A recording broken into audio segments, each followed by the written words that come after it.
The city is burning, yet our boy is stuck in his own head, wondering whether history will remember him as the loyal knight who stayed by his emperor until the very end, or as a total dumbass who backed the wrong side. And the funniest part? He hates both outcomes. This is Cain, an imperial guard who served an emperor that completely lost it and made it a pact with a demon. Basically the worst boss imaginable. Now he's thinking it would have been better if the world just forgot he ever existed, but of course, fate wasn't about to let that happen. Cut to some guy completely breaking down over Cain's body, screaming at him and calling him an idiot. This is Hela Reston, the leader of the rebels, and he is not okay. He's crying his eyes out, asking why Cain turned his blade at the last moment, like, "Man, you could have just run away. Why did you do this?" He shakes Cain's lifeless body, yelling, "Open your eyes, you bastard!" But our boy is already gone. Lights out. Nobody home. Now Cain finds himself walking through this trippy afterlife that looks like someone spilled a Van Gogh painting across reality.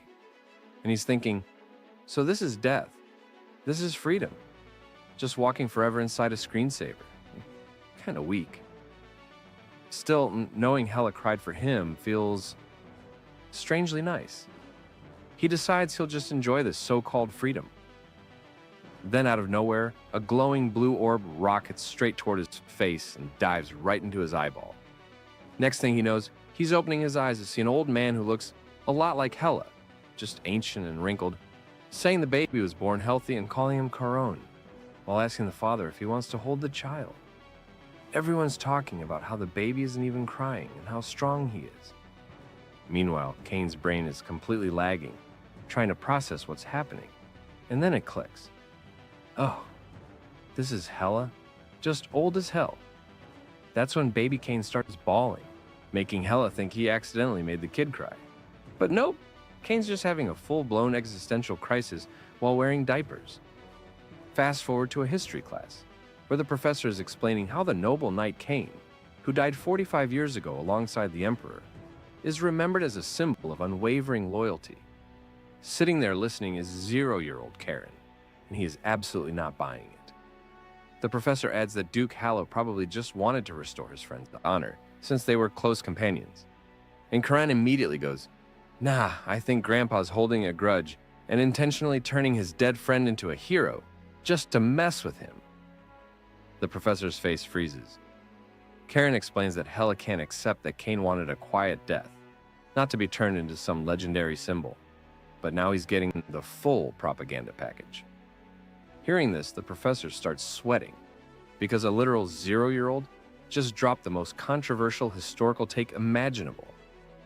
He nervously says that if he agreed, the Duke's knights might actually kill him for blasphemy, and admits he's never considered that viewpoint before. Karen laughs and says he was joking, but yeah, he's been reborn as Karen Reston, the third son of Hela's youngest child, Count Pale. And he's still pissed that Hela turned him into a hero when he specifically wanted the opposite. Speaking of his dad, we cut to Pale kneeling in prayer. This guy is pure wholesomeness. He never awakened any magical power, so he's terrified that he passed that weakness onto his son. Karen places a hand on his shoulder and tells him he's the best father ever. Pale instantly melts, hugging him and pinching his cheeks before asking what he wants for dinner. Naturally, our boy answers, meat. That night, Karen lies in bed, thinking about the upcoming awakening ceremony. He remembers Hela explaining how not everyone awakens, and even if you do, it doesn't mean you'll become head of the family. There's also some mysterious secret only the family head knows. Young Cain once asked if it was treasure or a grimoire, acting uninterested but clearly curious. Hela promised to reveal it if he became head of the family. Cain replied that he'd rather live quietly somewhere far away. But here's the thing. Karen has already awakened. A blue aura begins glowing around him as he thinks, "Dad, don't worry, I've got this covered." Turns out he awakened a long time ago. He just never told anyone. The next day, the family heads to the capital, and our boy is hyped because it's his first time riding a train. His mother explains that the commercialization of trains was only possible thanks to his father, winking and calling Pale truly amazing. Even Karan is surprised, realizing that even though Pale can't use mana, he's incredible in other ways. Funding trains and magical infrastructure, contributing 30% of the Duke's income. But he quickly forgets all that, geeking out over the train ride. As they travel, Karan spots the Reston family's main estate, the Azure Sea Fortress, and gets a wicked little grin. He's thinking about seeing his grandfather again, his old friend Hela, and how Hela turned him into a legendary, historical figure. But Karen has plans. He's going to become the complete opposite of everything Hela built up. He'll make all those expectations meaningless and become someone totally unworthy of the family name. Our boy is about to speedrun the family disappointment road. And honestly, after being turned into a propaganda icon against his will, it's hard to blame him. He tells his old friend to wait, because his precious grandson is coming. The scene shifts as the train arrives at the station. An old man named Hinrik welcomes them with formal greetings toward Pale. Karen immediately notices the knights standing nearby, and he can tell they've already sensed his awakened mania. He realizes these guys are nothing like the weaklings back home. They're the real deal. He figures it's only a matter of time before Hela finds out, but whatever, it's not like he cares. They head to the main palace, where a woman guides Karen to a reception room and tells him to wait there while his father meets with the family elders. Karen looks around thinking, damn, this is just a reception room and it's already huge. This fortress is insane. He's already bored, maybe even regretting not asking to go to the library instead. Suddenly, a kid starts laughing at him from across the room. Going to the library the moment you arrive? Just like the rumors. Total bookworm. Karen turns around like, who is this guy? As the kid keeps running his mouth. He says that since Karen's father never awakened magic, his chances are slim too, so he'd better study hard if he wants to make money like commoners, just like his dad. He even tops it off by mocking Karan's haircut. Then, this little bastard makes a mistake he really shouldn't have, and asks Karan if he wants to fight. The kid is way too confident in his own magic power, bragging that today he'll teach Karan a lesson. At that point, Karan just glares at him and asks if the main family is raising delinquents or something. The kid's confidence starts crumbling as he realizes Karan is releasing his aura, making him stutter. Wait, when did you awaken? Your dad never said anything. Karen tells him his dad doesn't even know yet. More importantly, there's only room for one delinquent in this house, and he's already taken that role, so step aside.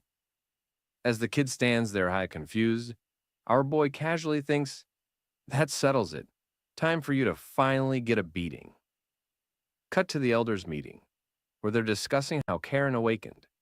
3 captains have already confirmed it with Raphael, the second prince, who's acting suspicious and asking what Pale is plotting. Pale replies basically, bro, I didn't even know. The first son, Tails, tells Raphael to calm down with the conspiracy theories, pointing out that Pale never awakened magic himself. Raphael snaps back, calling him pathetic. Then suddenly, someone bursts into the room, telling Heinrich to come quickly. Raphael storms off, following the butler while everyone else is left confused. They arrive to find Leo absolutely destroyed, sprawled on a couch like he just went 12 rounds with Mike Tyson. Seeing his son like that, Raphael completely loses it. He grabs Karen by the collar, screaming about manners and demanding to know what he was thinking. Pale tries to intervene, but Karen calmly explains that Leo insulted his father, and there was no way he was just going to stand by. Raphael calls it nonsense, until Pale grabs his shoulder and tells him that's enough. Raphael snaps back, saying this behavior is all because of Pale's poor upbringing. That's when Henrik drops the bomb. The Duke himself will pass judgment. Everyone freezes as they head to Hela's study. Still fuming, Raphael stands there as Hela asks why Karan caused such a massive incident the moment he arrived. Pale tries to explain, but Hela cuts him off, saying he wasn't asking him. He wants to hear it directly from Karan. Still, he adds that Pale raised his son properly, and that there's no way Karan would do something like this without a reason. So there must be an explanation. Seeing Hela actually give him a chance to speak before punishing him, Karen is surprised, thinking, acting generous doesn't suit you, you bastard. He explains plainly that Leo insulted his father. Raphael immediately calls him a liar, until Hela slams the desk and yells at Raphael to shut up, demanding how dare he raise his voice. Raphael instantly backs down and apologizes. Hela says they'll bring Leo in to confirm the facts. Then Hela turns back to Karan and says that's not the only thing he wanted to ask him. Karen casually drops the bomb. If he's asking about his magic power, he awakened 3 years ago. The entire room goes silent as everyone's jaws hit the floor. Hela asks why he kept it hidden, especially from his own father, calling it insane for a child to awaken on his own 3 years ago. Karen replies that he only realized it was magic power later after reading about it in a book. Once he figured it out, he decided keeping it secret was the best option. When Hela asks why, Karen gives the most unhinged answer possible. Having a secret is fun. And it was even more fun because the knights in his territory had no idea either, meaning this kid has been trolling everyone for 3 years straight just for laughs. The butler brings Leo in, wrapped up like a mummy. Hela asks if he really insulted his uncle. Leo hesitates, but Karen immediately puts on an act, saying that even though his cousin mocked his father, he still shouldn't have hit him and has committed a sin. Terrified, Leo has a full PTSD flashback to Karen's aura and immediately blurts out, yes, it's true. Hela says he'll postpone punishment for both of them until after tomorrow's awakening ceremony and dismisses everyone. Once alone, Hela asks Heinrich what he thinks of Pale's son.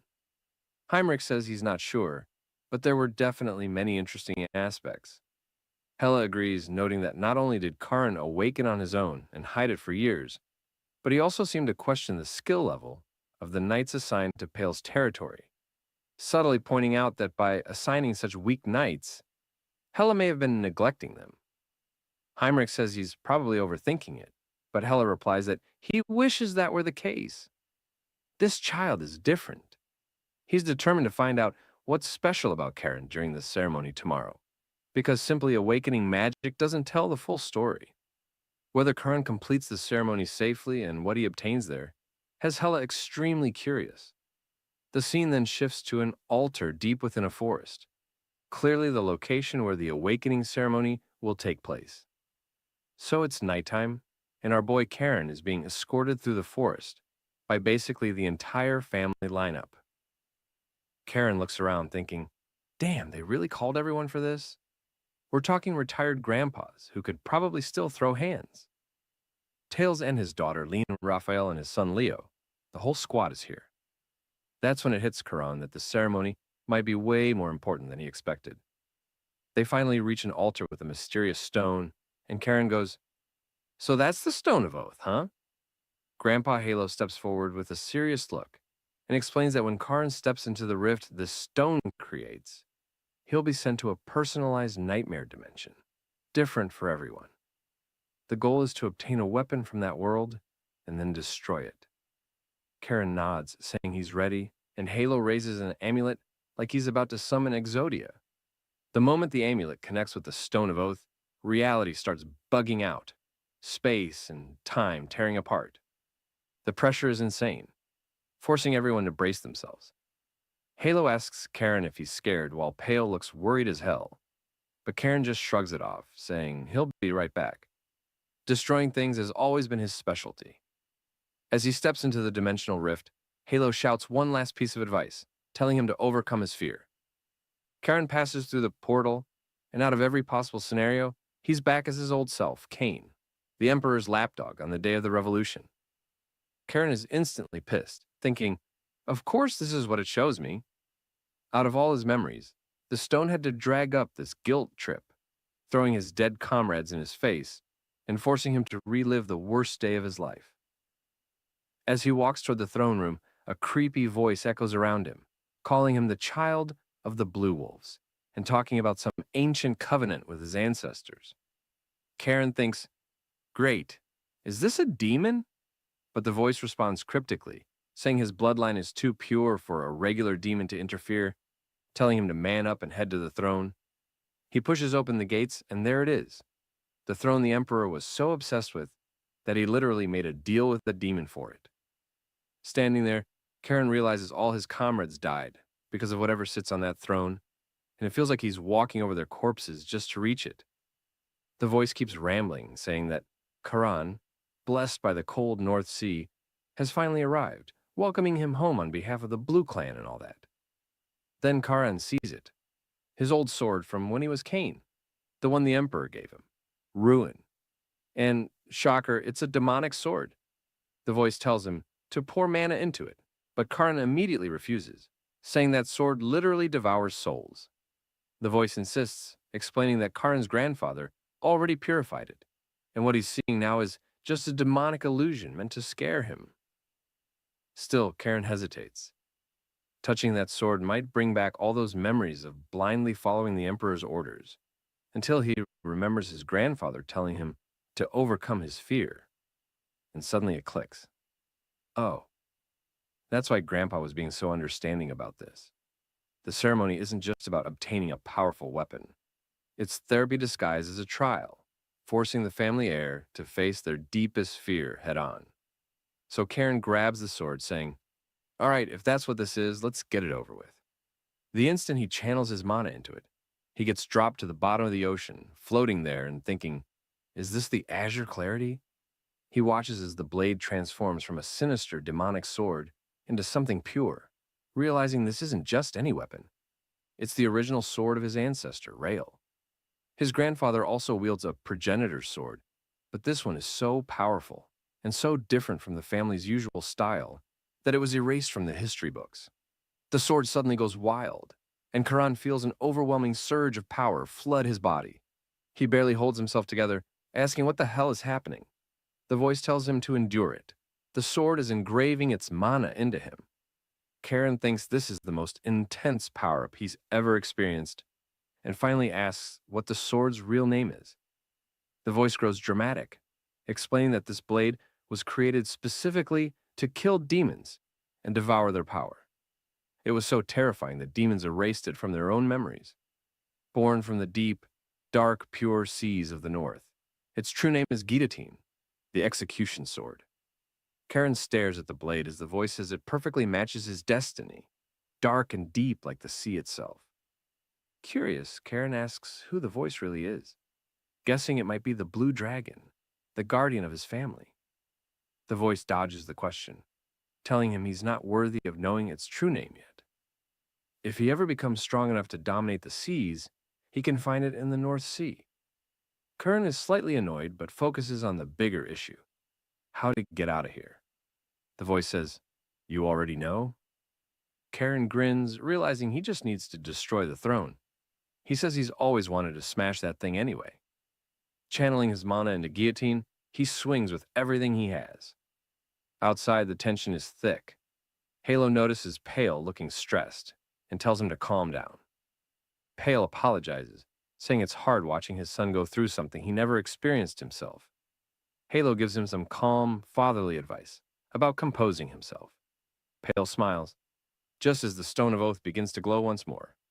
Except this time, it doesn't just open, it shatters. Halo is stunned as reality starts warping again. The forest pulses with violent energy, and the entire altar begins to crumble. Halo yells, "What the hell is going on?" Then, through all the chaos, Karan casually walks out holding his new sword like he didn't just obliterate a pocket dimension. Everyone stares at him in disbelief as he looks around for the Stone of Oath, which is completely gone. Our boy really said pass the trial and break the trial just because he could. Everyone stands there absolutely shaken, trying to process what just happened. Pale has a full-on panic attack, yelling at Karan, "What did you do? Why did you break the stone?" Karan is freaking out too, because honestly, he has no idea what he just unleashed. Meanwhile, Halo is staring at the weapon that appeared, his face turning completely pale, as he whispers, "That's the guillotine." He thinks about how no one even knows that sword exists. It was erased from the annals of history, like a Voldemort-level deletion, with only the family head and elders passing down its story by word of mouth. And now he's wondering why the hell this legendary forbidden sword has suddenly shown up. He turns to Karan and asks if he's afraid of the blade, but then his expression shifts as he mutters something about the Covenant approaching. Karan looks down at the ancient death sword at his feet and casually says, "Nah, I'm good." Halo nods. "All right, then." Halo begins explaining that long ago, their ancestors made a pact with the blue dragon to wipe out all demons, but they failed completely. All they could leave behind was the Stone of Oath as proof they tried, essentially dumping the responsibility onto future generations. And now, it looks like Karen is the poor bastard chosen to finish what they started. Halo raises his hand dramatically and declares that Karin, son of Pale, is officially recognized as a true member of the fortress, chosen by the guillotine itself, and worthy of learning the spirit sea style. It sounds cool, until you realize it's basically a congratulations you're drafted into an ancient blood feud announcement. Raphael stands off to the side, still furious about his son's tragic haircut, muttering that he can't believe some brat is receiving this honor. Tails, on the other hand, is much calmer, clearly more interested in the sword itself. While everyone talks, Pele comforts Karan, admitting that he thought he knew every weapon in the family arsenal, but he's never even heard of this one. Just looking at it gives him chills. He says his son is walking a path he could never handle himself. Still, he refuses to let family drama interfere, and Halo announces that the awakening ceremony is officially over. Time to leave. As they depart, Raphael snaps and starts yelling at his brother Tails, asking if he's really just going to stand there and let this happen.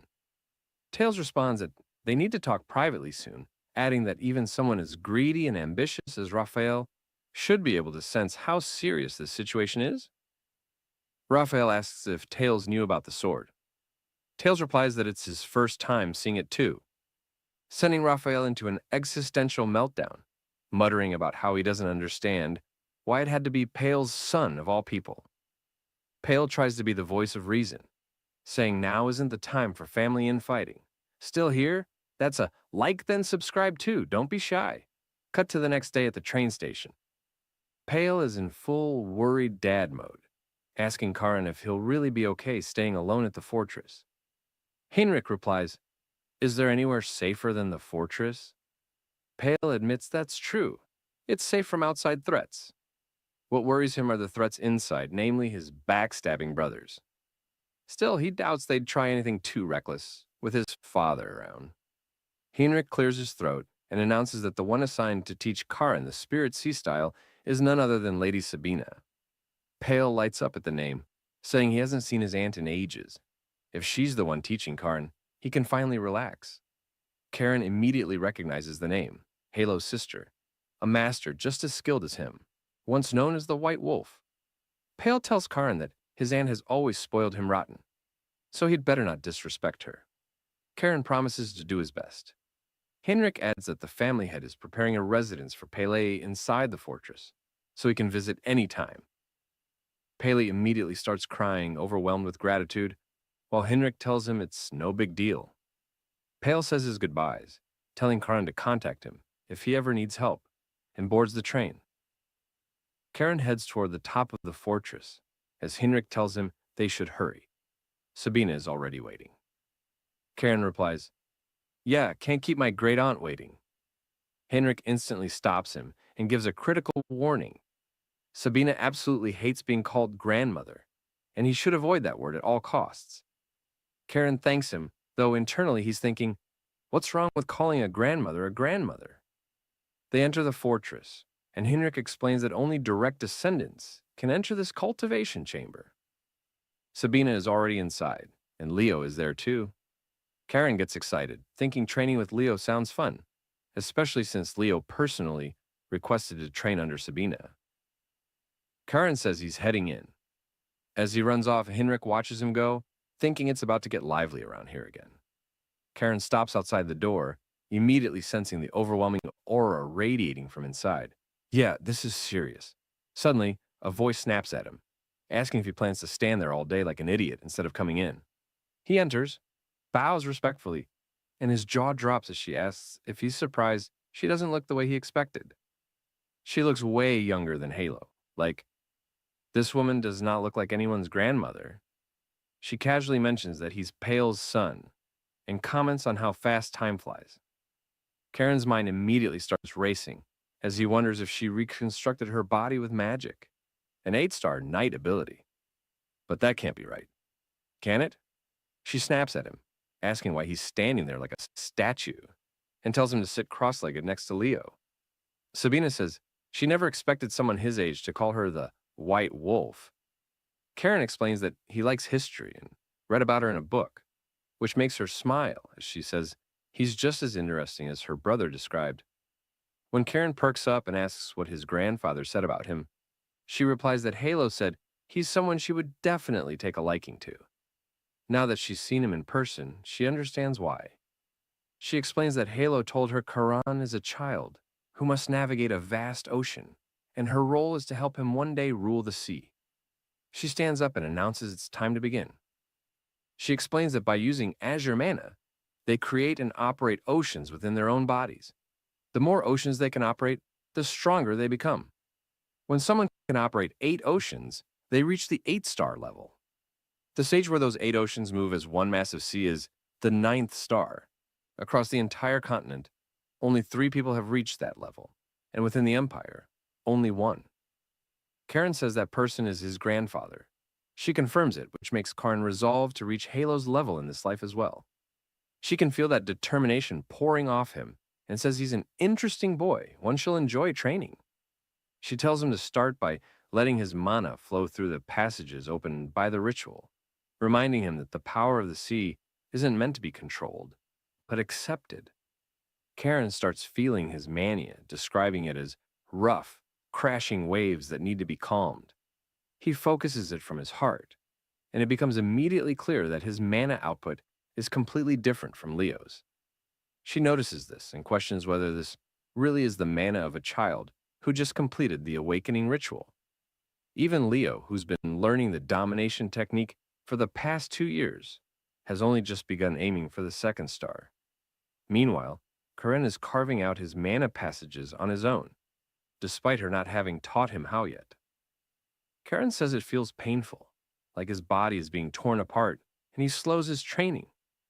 She wonders if he's feeling the strain, and notes that it's impressive he can even control his pace. She then looks over and notices Leo completely tweaking, reminding him she told him not to force himself to operate his mana. He apologizes, and she admits she was so focused on Karen that she forgot. Even after awakening, they're still just children. Then she wonders out loud why Leo's hair is so messed up. That's exactly why she needs to act like the adult here, to stop them from damaging their bodies. She thinks to herself that it's remarkable Karan stopped exactly at his limit to avoid injury.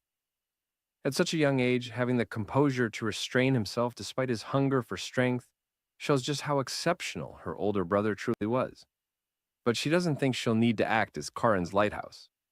She walks over to him and says that for the next 3 years, she'll guarantee his safety, and he should focus on building the strength to protect himself.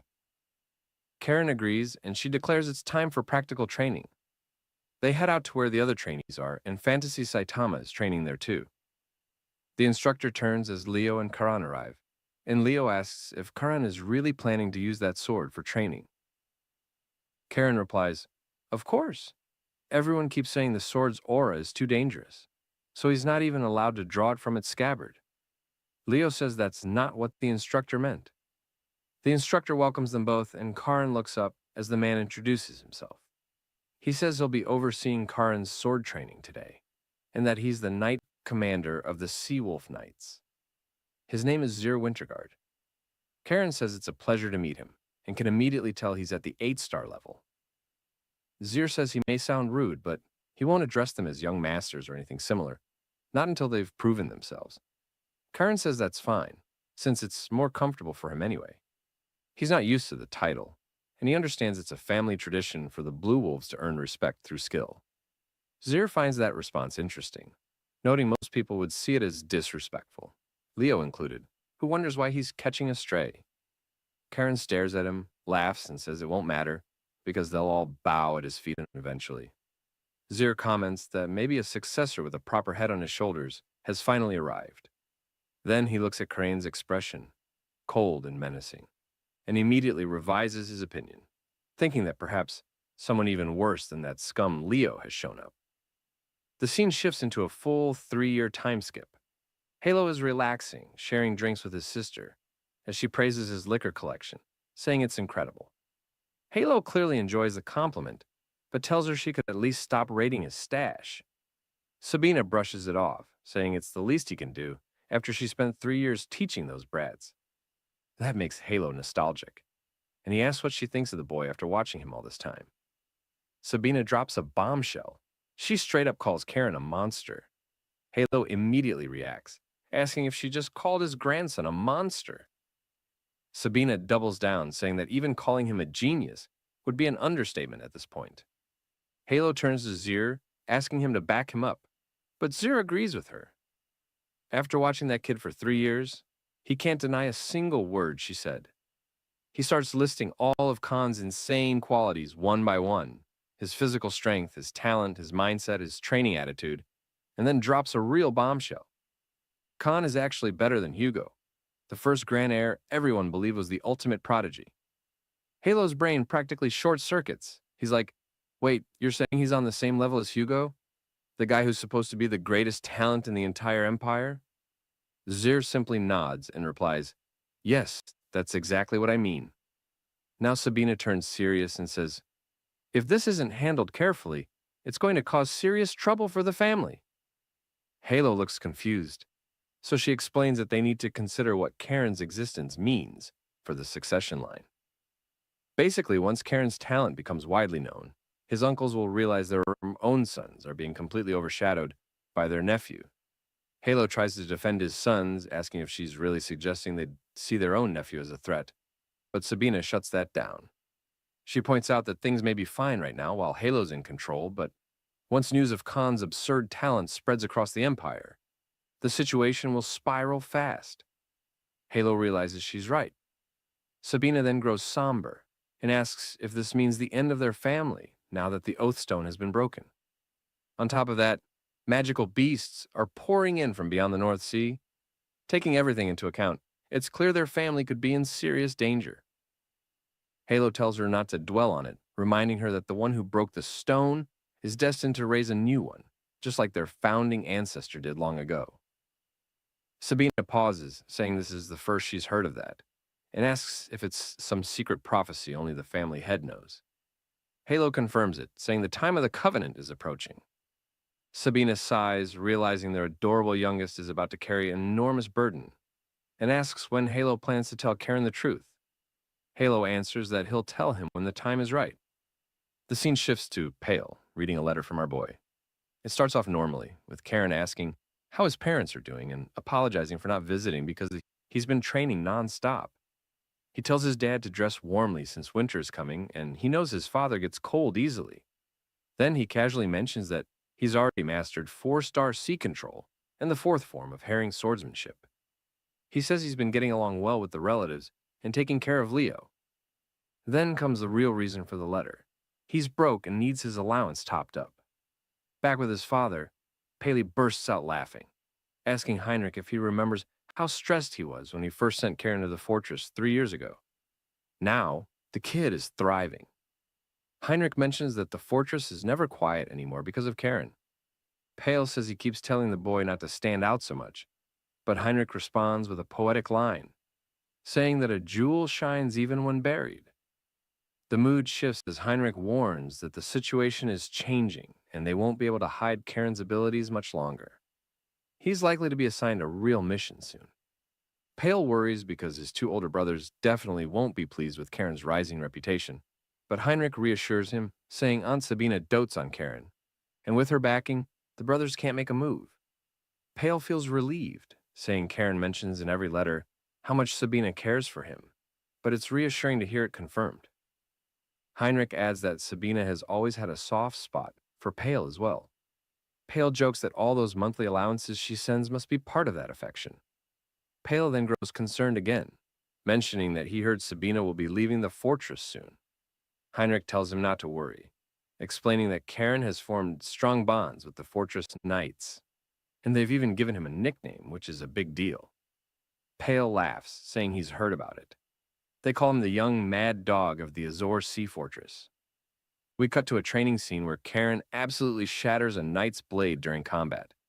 The knight, Hans, stops the fight, saying he already lost, and asking how Karen managed to redirect his sword and tank the blow. Karen bluntly calls him weak, saying a grown man shouldn't be this easy to overpower and that Hans's muscles are just for show. Hans is stunned, since no one has ever told him he's weak or that his muscles are merely decorative.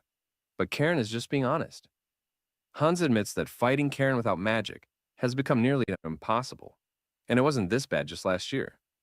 He mentions that Karen might be deployed on a mission soon, possibly to the Granary region in the west, where magical beast sightings are increasing.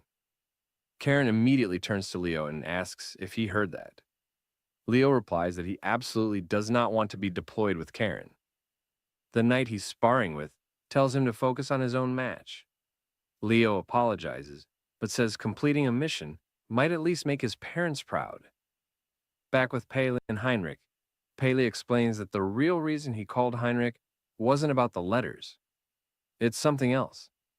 He shows Heinrich an item the theft inspectors found inside a merchant wagon from the barony of Belize. Heinrich examines it and asks if it's what he thinks it is. Pale confirms it is drugs, and that's why he needs Heinrich to investigate the Belize barony. The scene shifts to a man stepping off a train and asking if this is the Azor Sea Fortress. Cut to Khan, who's shamelessly raiding Xerxes' liquor stash without a hint of guilt.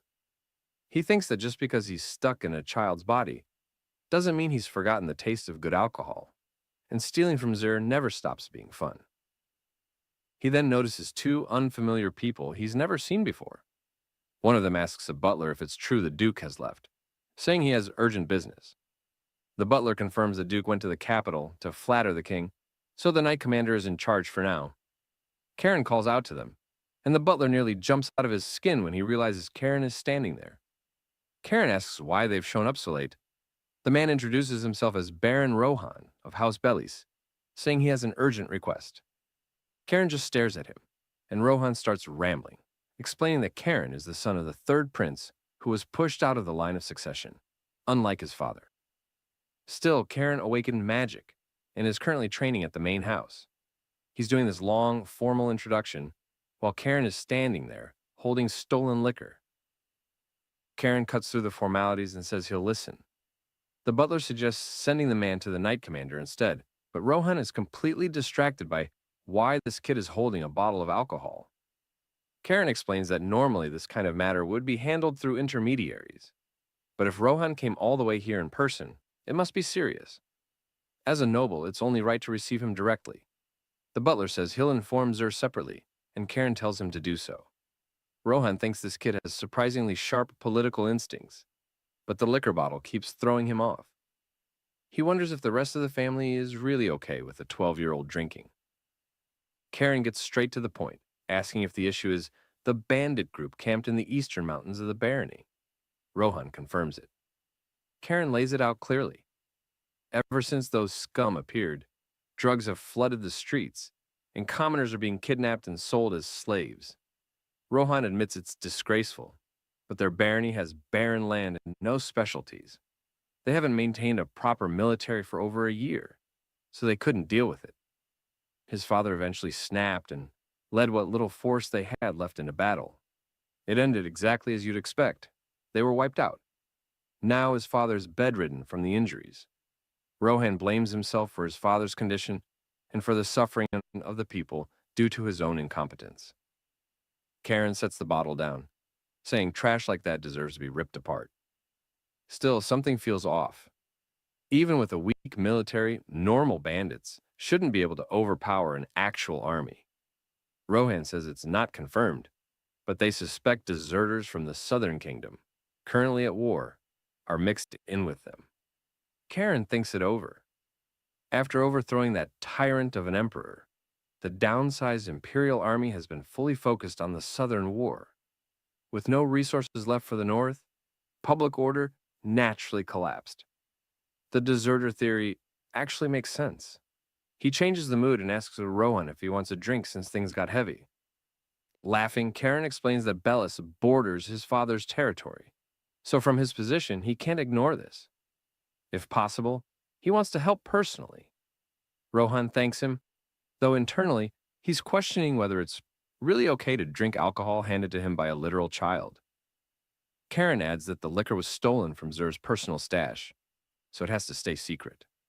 Rohan points out that Xer is the knight commander, and right on cue, Xer walks in saying he thought they agreed that Karen would stop touching his liquor.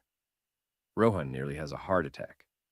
Zir apologizes for the awkwardness, saying the young baron couldn't have known about their internal situation, so there's no need to worry. He's already heard about the bandits causing trouble in the barony. Rohan confirms that's why he came, hoping the fortress knights could assist. Zir agrees the situation is urgent, while Karen just laughs. Zir scolds him, saying alcohol isn't good at his age, and snatches the cup away. Karen complains about losing his drink, and Zir apologizes to Rohan for the scene. Rohan says it's fine. Zir turns serious, stating that since Rohan came to them directly, they won't sit idle while an old ally is suffering. Rohan feels relieved. Zir says they'll organize troops to be dispatched soon, so he shouldn't worry. Rohan thinks he can finally bring good news back to his people. Karen then says he wants to go with them. Zir shuts that down immediately, pointing out that the enemies are trained and they have no idea what kind of experts might be involved. Rohan wonders if the kid is actually serious about helping. Sure, he's training at the main house, but he looks 12 at most. Zir admits that in just 3 years, Karen reached the 4th star realm in magic and mastered the 4th form of their swordsmanship. But real combat is different. Karen argues that being overprotected isn't good for him. He'd rather be sent west, saying known danger is better than unseen danger. Zir says he has no intention of letting Karen fight enemies when they don't even know their numbers, strength, or base location. Karen grins and says he'll make Zir an offer he can't refuse. Both Zir and Rohan are confused, wondering what that could possibly be. Cut to Leo asking why he's even here. Karen is excited, saying this is their first mission. Zir is furious, realizing he's been completely played. He can't believe Karen dragged Sabina into this. Sabina just smiles, saying the two of them are adorable. Zir admits it might be acceptable since a dependable guardian is accompanying them. Sabina recalls being excited about her first mission as well. Zir reasons that if Karen agreed on the condition that Leo comes along, she must be satisfied with his training. Rohan is stunned to see the legendary White Wolf present, but he's still anxious about sending only 2 kids. If anything happened to the Duke's grandson, House Bellis could be held responsible. Zir tells him to relax. The things he's worried about won't happen. Rohan asks if he was that obvious, and Zir replies that with Sabina there, nothing will happen to those 2. Then Sabina drops the bombshell. Unless the children are in mortal danger, she has no intention of stepping in. Both Leo and Rohan look completely horrified. Zir says he knows she trusts their growth, but damn, that's still brutal. Sabina replies that he knows there's more to it than just trust. There's a reason she can't step to the front. Zir says he understands, and if that's her decision, he'll accept it. The train signals that it's ready to depart, and Sabina says time's up. Leo looks visibly pale. His hairline is already cooked, and he's nervous as hell. Sabina tells him that feeling nervous is natural, but he should see this as his chance to prove how hard he's trained these past 3 years. This is his opportunity to be acknowledged as a member of the Blue Wolves. Leo admits she's right. Karen asks if Leo always needs someone to shove him from behind. Leo tells him to shut up, and they board the train. Karen says they should find their seats. Leo thinks he always knew this day would come, the moment he'd have to prove himself, but he never expected it to arrive this soon. Hours pass during the train ride, and naturally, conversation starts up. Sabina explains that the situation is classified. The fact that she's even in Azure City is a problem. She can't publicly reveal herself. The second her presence becomes known, the bandits will scatter like cockroaches, and that's the last thing Rohan wants. He agrees, though he still wonders if it's really okay to entrust everything to 2 kids. One doesn't even seem to understand the meaning of nervous and thinks this is just his first mission, while the other doesn't look ready for something of this scale at all. Leo thinks about his mother and family. I didn't think I could ever feel jealous of that second son, but damn, that bastard really got lucky. He remembers his mother asking how he could even get along with Karen, wondering if he'd already forgotten what happened 3 years ago. She told him to remember that Karen isn't his friend, he's his rival. Karen disgraced him and stained his father's reputation. Yet Leo still laughs and jokes with him like nothing ever happened. She asks if he even had a brain, and if he had a tongue. why he never talked back. Leo had answered that he was sorry, but they weren't rivals. Even Hugo, the so-called genius, didn't reach 3 stars until 14. Karen reached it at 13. Meanwhile, Leo only reached 3 stars this year at 15. The difference was obvious. Karen might be his goal, but he could never be his rival. She told him to cast aside that inferiority complex. Leo insisted that wasn't it. Karen's existence is what drives him, what pushes him to work harder and keep moving forward. She said his eyes showed he was blind, that he was staring at individual trees and missing the forest. Sabina snaps him out of it, asking if it's really that hard to calm his nerves. Leo admits that it is. She says that's understandable, it's his first mission, then asks if he'll even be able to cut someone down. Karen's the type of boy who'd sell Leo out to save himself. But Leo is different, and she tells him he doesn't need to doubt himself anymore. She knows better than anyone how hard he's worked these past 3 years. After all, she was the one who trained him. Leo says she's right and calls her Master. She smiles and says it has a nice ring to it. They have 20 minutes until they reach the territory. She pats his head, stands up, and tells him to address her as Master for the duration of the mission. Seeing her get up, Rohan asks where she's going.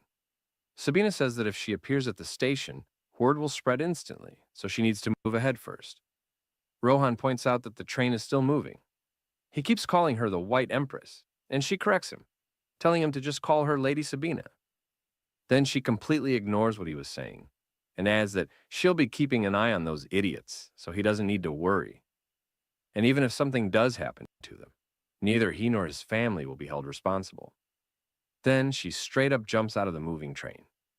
Watching this, Karen laughs and says she's as bold as ever. Both Rohan and Leo are thinking the same thing. Why the hell is everyone in the Reston family like this? Cut to an old man coughing.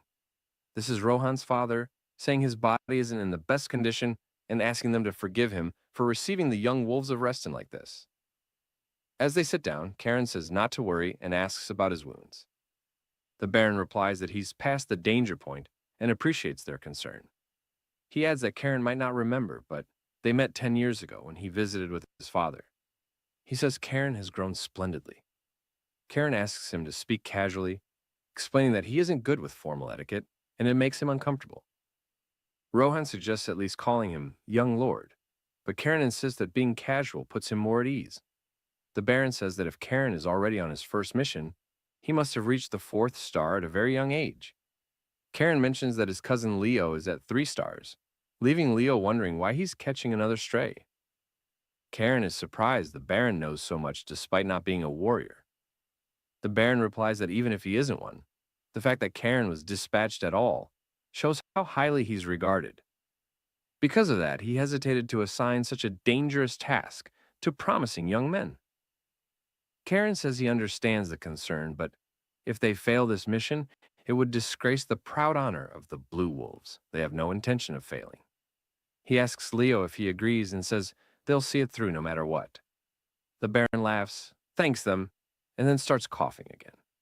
Rohan asks if he's all right. Karen says he clearly needs rest and that they should take their leave. The Baron says he'll entrust everything to them. He's already made preparations.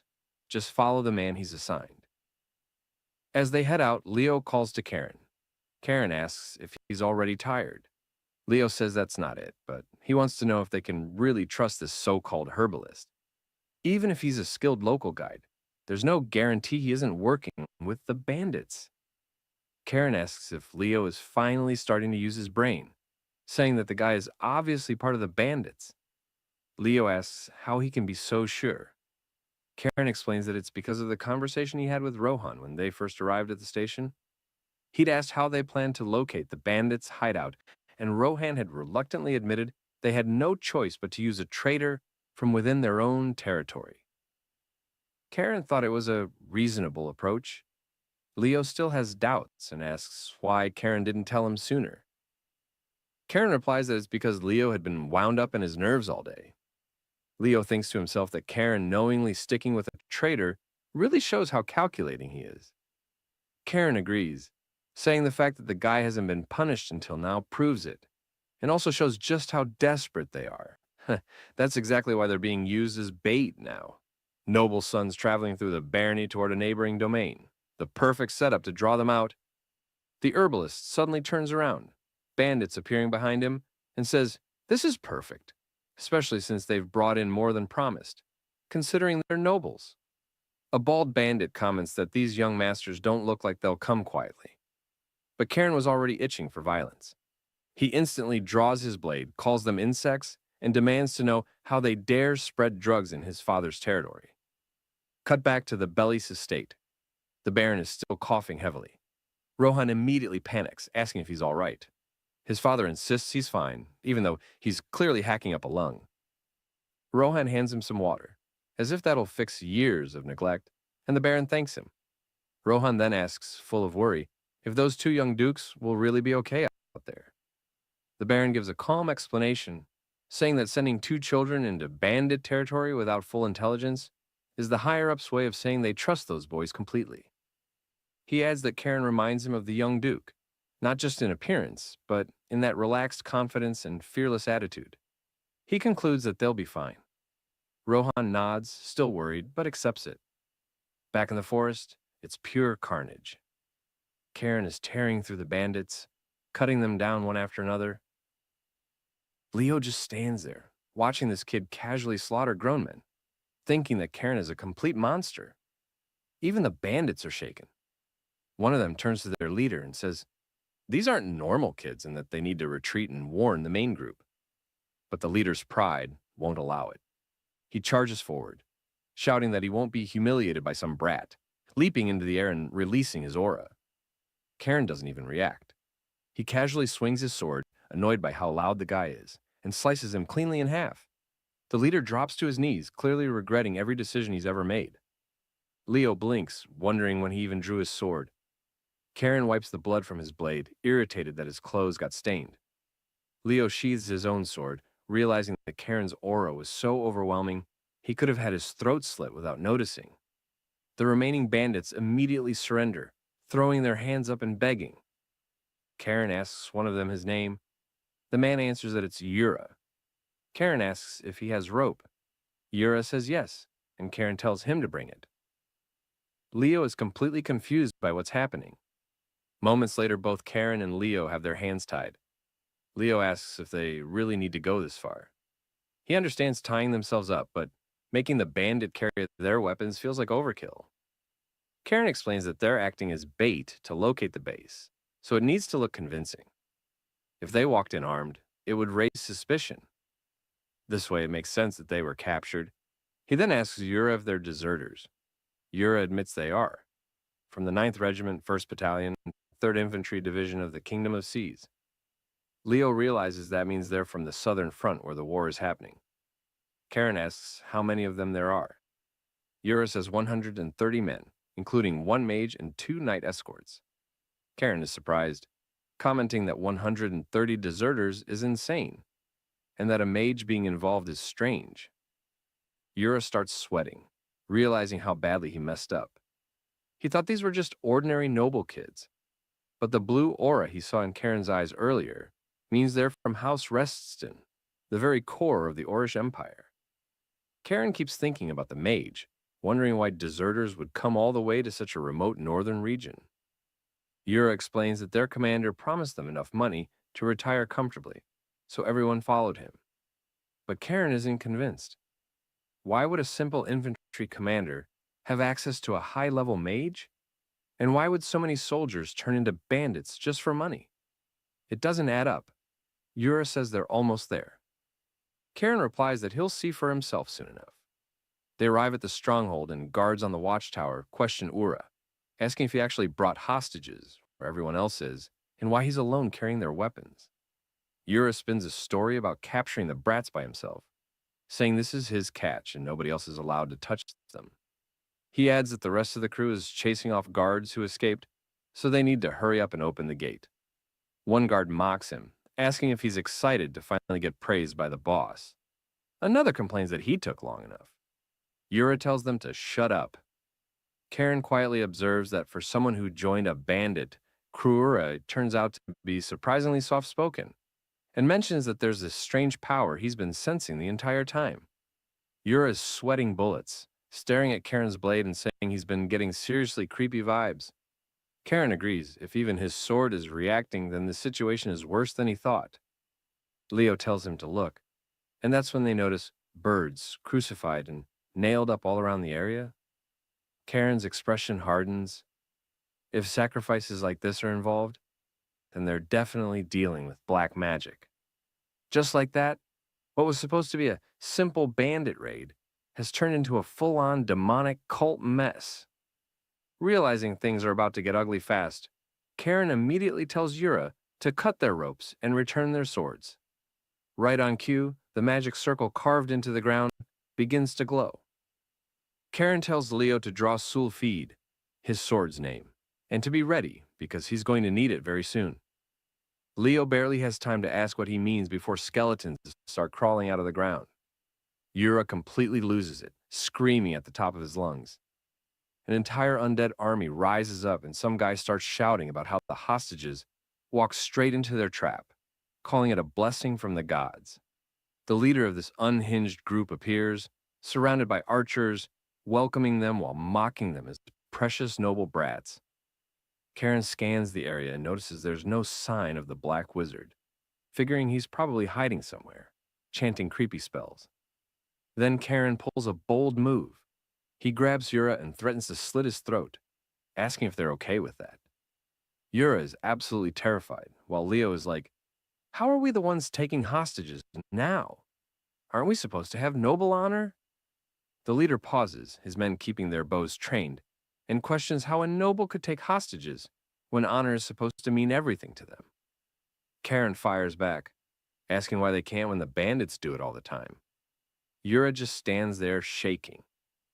The leader laughs and says Karen is amusing but wrong. A worthless hostage has no value, and Yura is completely useless, so Karen can do whatever he wants with him. Karen gets annoyed, straight up calls Yura worthless to his face, and the poor guy is reduced to tears. Leo quickly realizes how badly outnumbered they are, and asks Karen if he even has a plan. Karen answers calmly that of course he does. They just need to take down the commander. Then he starts releasing his aura. The commander recognizes the color immediately and mutters that it's impossible. Karen tells Leo to handle the skeletons on his own while he deals with the commander personally. Leo barely processes that before Karen begins releasing azure mana that surges around him like ocean waves, launching himself forward. Leo calls out to him, but a skeleton attacks immediately, forcing Leo to block as he yells, asking how he's supposed to deal with all these skeletons alone. The commander orders the archers to fire as Karen closes the distance, but Karen tells him he's way too late. Using a refined fortress sword style, his movements flowing like waves, Karen swings and cleanly severs the arms of multiple archers in one strike. The commander reaches for his sword, but Karen dismisses it as a nuisance and slashes. The commander looks down at his severed hand hitting the ground, drops to his knees, and starts screaming. Karen casually remarks that if he planned to attack, he should have been faster. The commander curses him, shouting that there's no way the fortress has enough strength to spare for these lands, demanding to know why Karen is even here.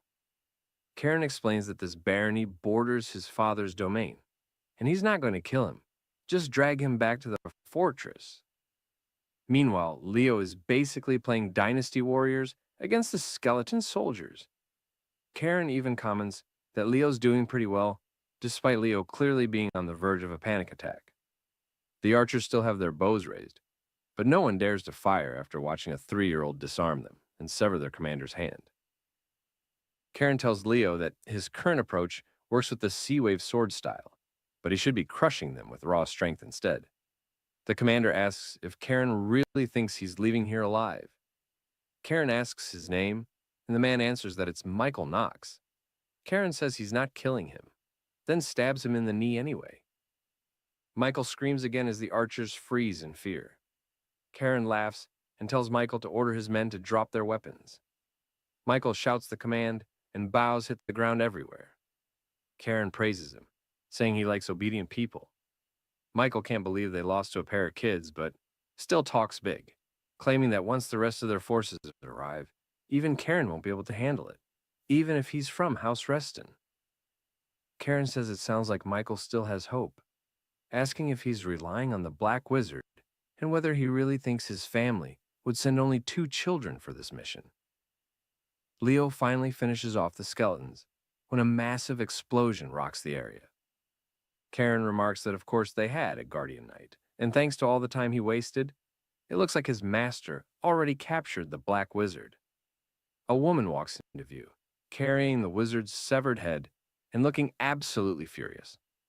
Leo calls out to her, and she immediately starts yelling at both of them, saying they missed the most crucial evidence and that the mission might fail because of it. Karen casually kicks Michael off the platform and asks her if she at least liked his method. She says rushing straight into the enemy's base is exactly something her brother would do, and she'll give him credit for that since it matches their house's style. Then she casually tosses the Black Wizard's head toward them. Michael looks down at his friend's severed head in pure shock. She asks why Khan even bothered with that hostage act in the first place. He explains they wanted to strike where no one would expect it, because nobody would ever imagine nobles taking hostages. She admits that makes sense, saying she's never met a noble like him before. He's a total lunatic. Karum thanks her as if it's praise. Michael just sits there, bleeding, staring at his friend's head, wondering if these people are actually nobles at all. She tells him to return to Lord Bellis's castle, since she has plenty of questions for Karen. He agrees. Michael looks at his dead friend one last time and can only think, these people are completely insane. The scene shifts to a warm reunion, as the freed slaves reunite with their families. A man runs in shouting for his daughter Isabel, and she collapses into his arms. He keeps apologizing for failing to protect her, overwhelmed with emotion. Karen and Ira watch from nearby. Ura stares at the scene, clearly eaten up by guilt. Karen asks if he's feeling remorse now. Ura admits he is.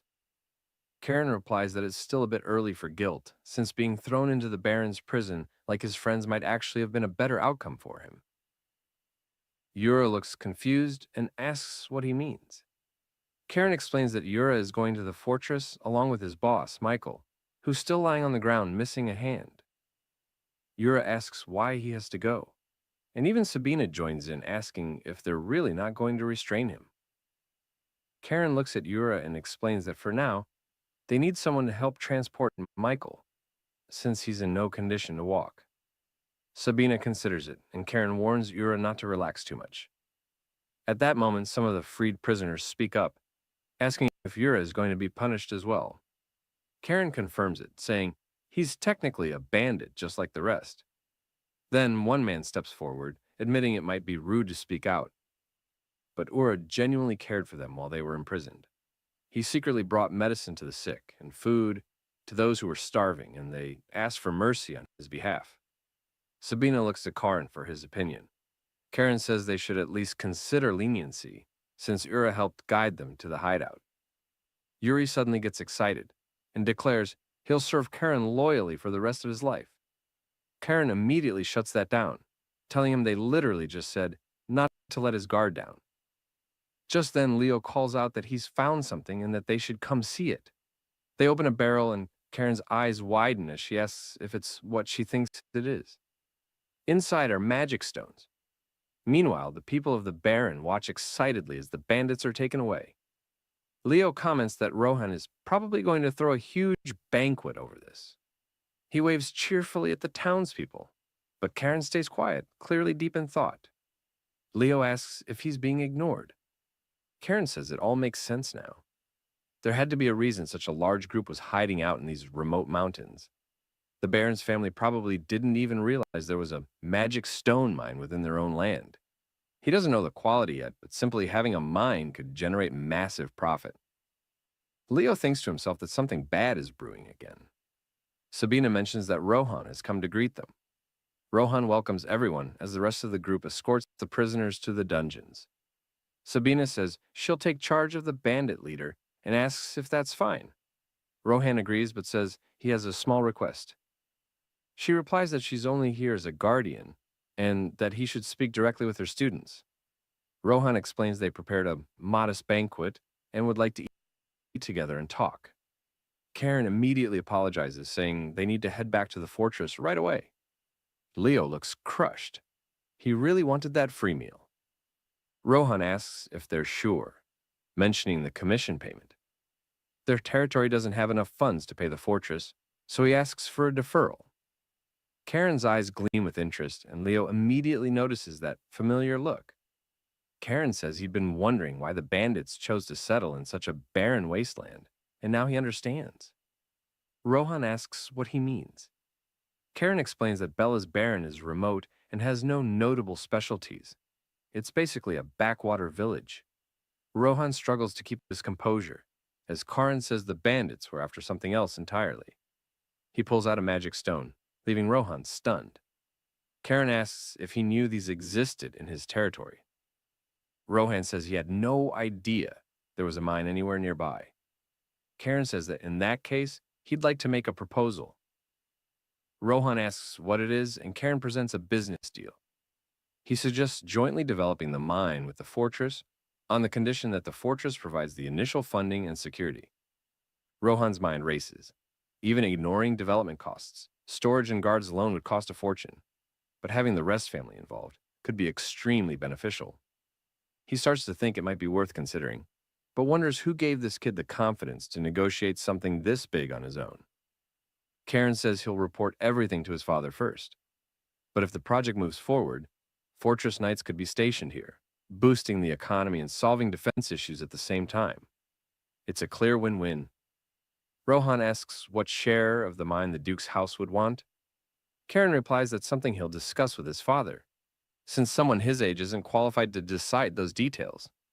Meanwhile, Sabina is standing there quietly, looking proud of her student for pulling off business negotiations at just 13. On the way back, Karan says he has a question for her. He asks why she said things at the bandit hideout that could have complicated the situation. She brings up the Black Wizard. Karen asks if it was because he was an ordinary. She reveals his name, Ted Delarda, a Class 2 wanted criminal in the Empire, and a 6th Circle dark mage. This completely catches Karen off guard. She explains that he was a high-level fugitive running rampant across Imperial lands, along with deserters from the Southern Kingdom. And while Karan and Leo were busy handling small fry, they missed what truly mattered. She says people only become stronger by fighting powerful opponents. And if Karen had dealt with the Black Mage first, he wouldn't have wasted time. That's why she considers this mission a failure, and it's a lesson he needs to remember. Leo's standing there, wondering why he feels completely excluded from the conversation. Sabina calls out to him, saying he actually performed better than expected. And since it was probably his first time fighting undead, he should be proud. Leo starts smiling, relieved he's not being ignored. Then she adds that he still needs more confidence, and maybe a new haircut once they're back at the fortress. Heinrich welcomes the Lord back, saying he's finally returned. Halo asks if anything unusual happened. Heinrich reports that the knights sent west have returned, and Caron and Leo are back from their mission with Sabina. Suddenly, one of the butlers comes running in, shouting. Halo asks what's wrong. The butler says it's a letter from the Imperial Palace. Halo is confused, since the Emperor mentioned nothing before he left the capital. He reads it and is completely stunned. The Emperor's personally inviting Khan to the capital.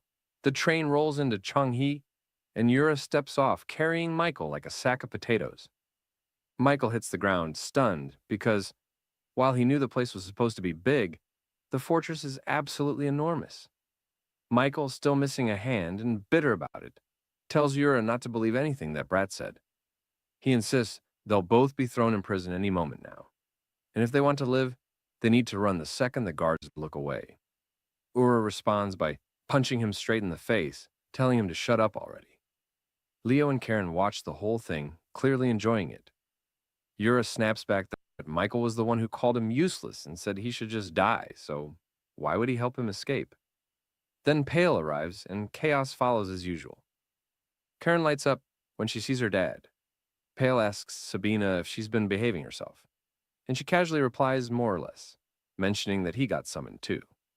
Pale confirms it's because of whatever Karin pulled in Baron Bellis's territory, and says it's been a massive headache. Still, he adds that Karin looks pretty pleased with himself. Leo performs a proper formal bow and asks how Pale's been, Pale says he heard Leo did some impressive work on the Baron's land as well. Word even reached him, and his older brother likely heard too and would be thrilled. Pale suggests they're probably exhausted and should head inside. As they walk, Sabina asks if he knows what's going on in the Empire, since things feel off. Pale shares the political gossip. The so-called powerful families besides theirs have all grown close, rallying around Duke Salmon and Maurice Diaz. Halo had planned to meet several families in the capital to figure out what was happening, but he canceled everything after his discussion with the Emperor went nowhere.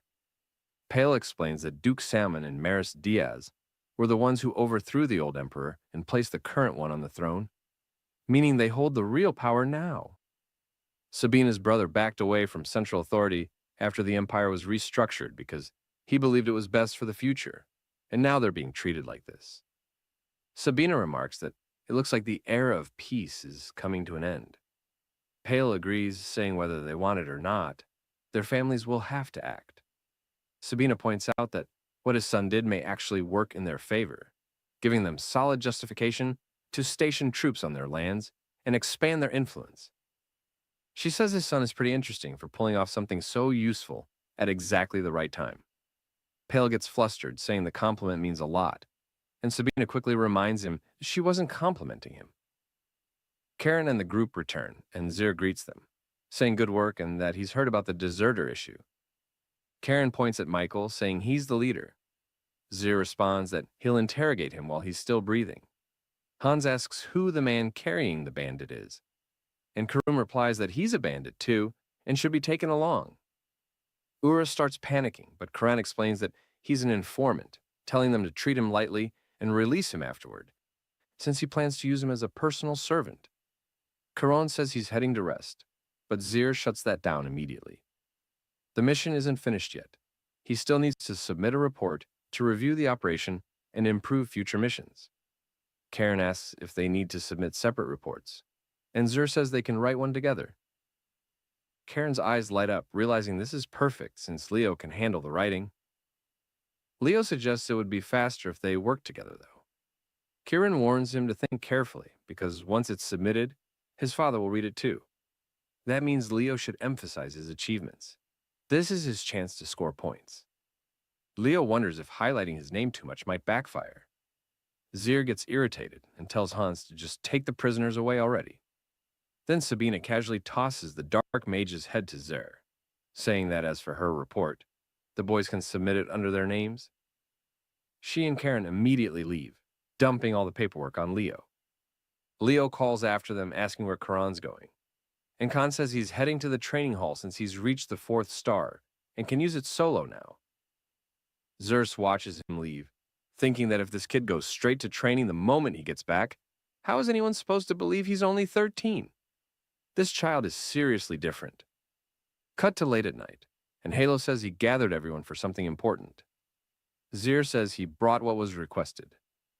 Halo reveals a piece of hide taken from a monster that appeared in the Western Ferment Plains. It looks normal at first, but the dark energy inside isn't ordinary. It's the evil emperor's black ether. All his sons look shaken. Pale says the evil emperor has been dead forever. So how could his black ether be lingering inside monsters? Halo cuts him off, saying there are only 2 possibilities. Either fragments of the evil emperor's will still remain, or the evil emperor is still alive. Either way, this is tied to what's happening across the empire. On top of that, news of what happened on Belis' land reached the emperor, and now His Majesty has personally summoned Karan to the capital. Raphael clearly isn't happy about it, while Pale looks stunned. Halo says he can't send Karen alone, so Leo and several knights will go with him. Of course, he'll hear Karan's opinion first, and if he refuses, Halo won't force him. Tails asks if that could cause trouble, and Halo replies that it's fine since Karan is still just a child. More importantly, he needs to hear why Karan made that deal with Belis' son in the first place. He orders, "Bring Karen here immediately." We cut to Karen training in the hall, completely unaware he's about to be dragged into a family meeting over his unauthorized business dealings. He's mid-training when he notices Zertz and asks when he arrived. Zer says not long ago. Karen mentions that aside from direct family, Zeus is the only one allowed into the training hall, yet he's never actually seen him enter before, so what's the emergency? Zur nods and drops the hint that Karn will probably be heading to the capital. He tells him the family head wants him at the council meeting, and that he'll hear the details there. Just before they enter, the butler opens the door, and Halo asks if Karen enjoyed his first mission. Karen answers that he did. Halo gets straight to the point. He summoned him because of what happened in the Baron. Karen didn't have the authority to make business deals on behalf of the house, so why did he act on his own? Karen thinks to himself that this is clearly a lecture, not a celebration. Halo asks if it ever occurred to him that his arrogant move was deeply disrespectful to the Bellis family. Karen replies that he simply made a deal with Bellis, and the Baron's son accepted it of his own will. Besides, he believed there was something far more important than noble formalities. Halo asks what could possibly matter more to a noble than courtesy. Khan thinks for a moment and answers, the family's honor. Halo looks pleased with that response. He says that considering how valuable the deal was, Khan could have boasted about his own achievement, but instead he put the family's benefit first and stepped back. That's sound judgment, and the relief of not being punished for unauthorized negotiations is just a bonus. Karen notices his uncle staring at him intently. Halo continues that in the end, the deal Karen brought back benefits the house greatly, and Pale can handle the rest of the negotiations. After all, there's nothing wrong with the father benefiting from his son's work. Pale says he'll leave for the Baron at dawn. Halo then brings up the Emperor's letter. His Majesty summoned Karen after word about him reached the capital. Karen thinks that according to Zerds, the letter arrived even before Halo returned. He wonders if the Emperor's intelligence network is really that efficient, then realizes the current Emperor is just a puppet. It must be the powerful nobles behind him pulling the strings. As that thought settles, an awkward silence fills the room. Halo tells Karen that if he doesn't want to go, he doesn't have to. He likely understands what going to the capital right now truly means. The noble houses there will want to confirm who he really is, so staying under the radar might be wiser. Skipping the capital is an option. Zier looks at Halo, confused why he's even giving him a choice. Karen says he'll go, of course. He'll even get to see his maternal grandfather after such a long time. He then asks if he's going alone, pointing out that Leo was on the mission too. Halo says if Karen goes, Leo will go as well, escorted by Han's squad. Karen asks why he needs protection if his grandfather is there. Halo shuts him down immediately, saying not to flatter himself. They're not escorting him because he's special, but because no one knows what kind of trouble he'll cause next. His own father absolutely roasts him. Cut to later in Bellis's Baron, where negotiations are being finalized. Pale thanks them for their efforts and asks Rohan if his father agreed to the terms. Rohan says of course he did. The mine shares will be split 80% to Reston and 20% to the Bellis Barony. Since magic crystal stones are insanely profitable, even a small portion is a huge gain. However, the condition of giving 5% of Bellis' share directly to Khan and Leo is strange and heavily unfavorable to Bellis. While the two performed well, that's far too generous for a commission fee, especially for a top Imperial Academy graduate to decide on his own. Rohan explains it's to earn their favor while they're still young. Pale remarks that he's not even pretending. Rohan continues, saying he's investing in the two who will one day lead the fortress. Pale calls him shameless, but admits it's a bold move, and Bellis is fortunate to have such a sharp son. Rohan laughs and says he's nowhere near as brilliant as Pale. He then says it's time to hear what the kids think. Karen naturally has money signs in his eyes, while Leo wonders why he's grinning like a lunatic again. Karen says he'll gladly accept and that they can continue building a strong partnership. He adds that it's truly an honor to work with such a great house. Bro is absolutely lying through his teeth. He just wants the money.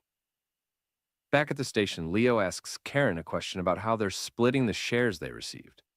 Karen casually says that naturally he'll take 9, and Leo gets 1. Leo is stunned and asks if he's really taking that much.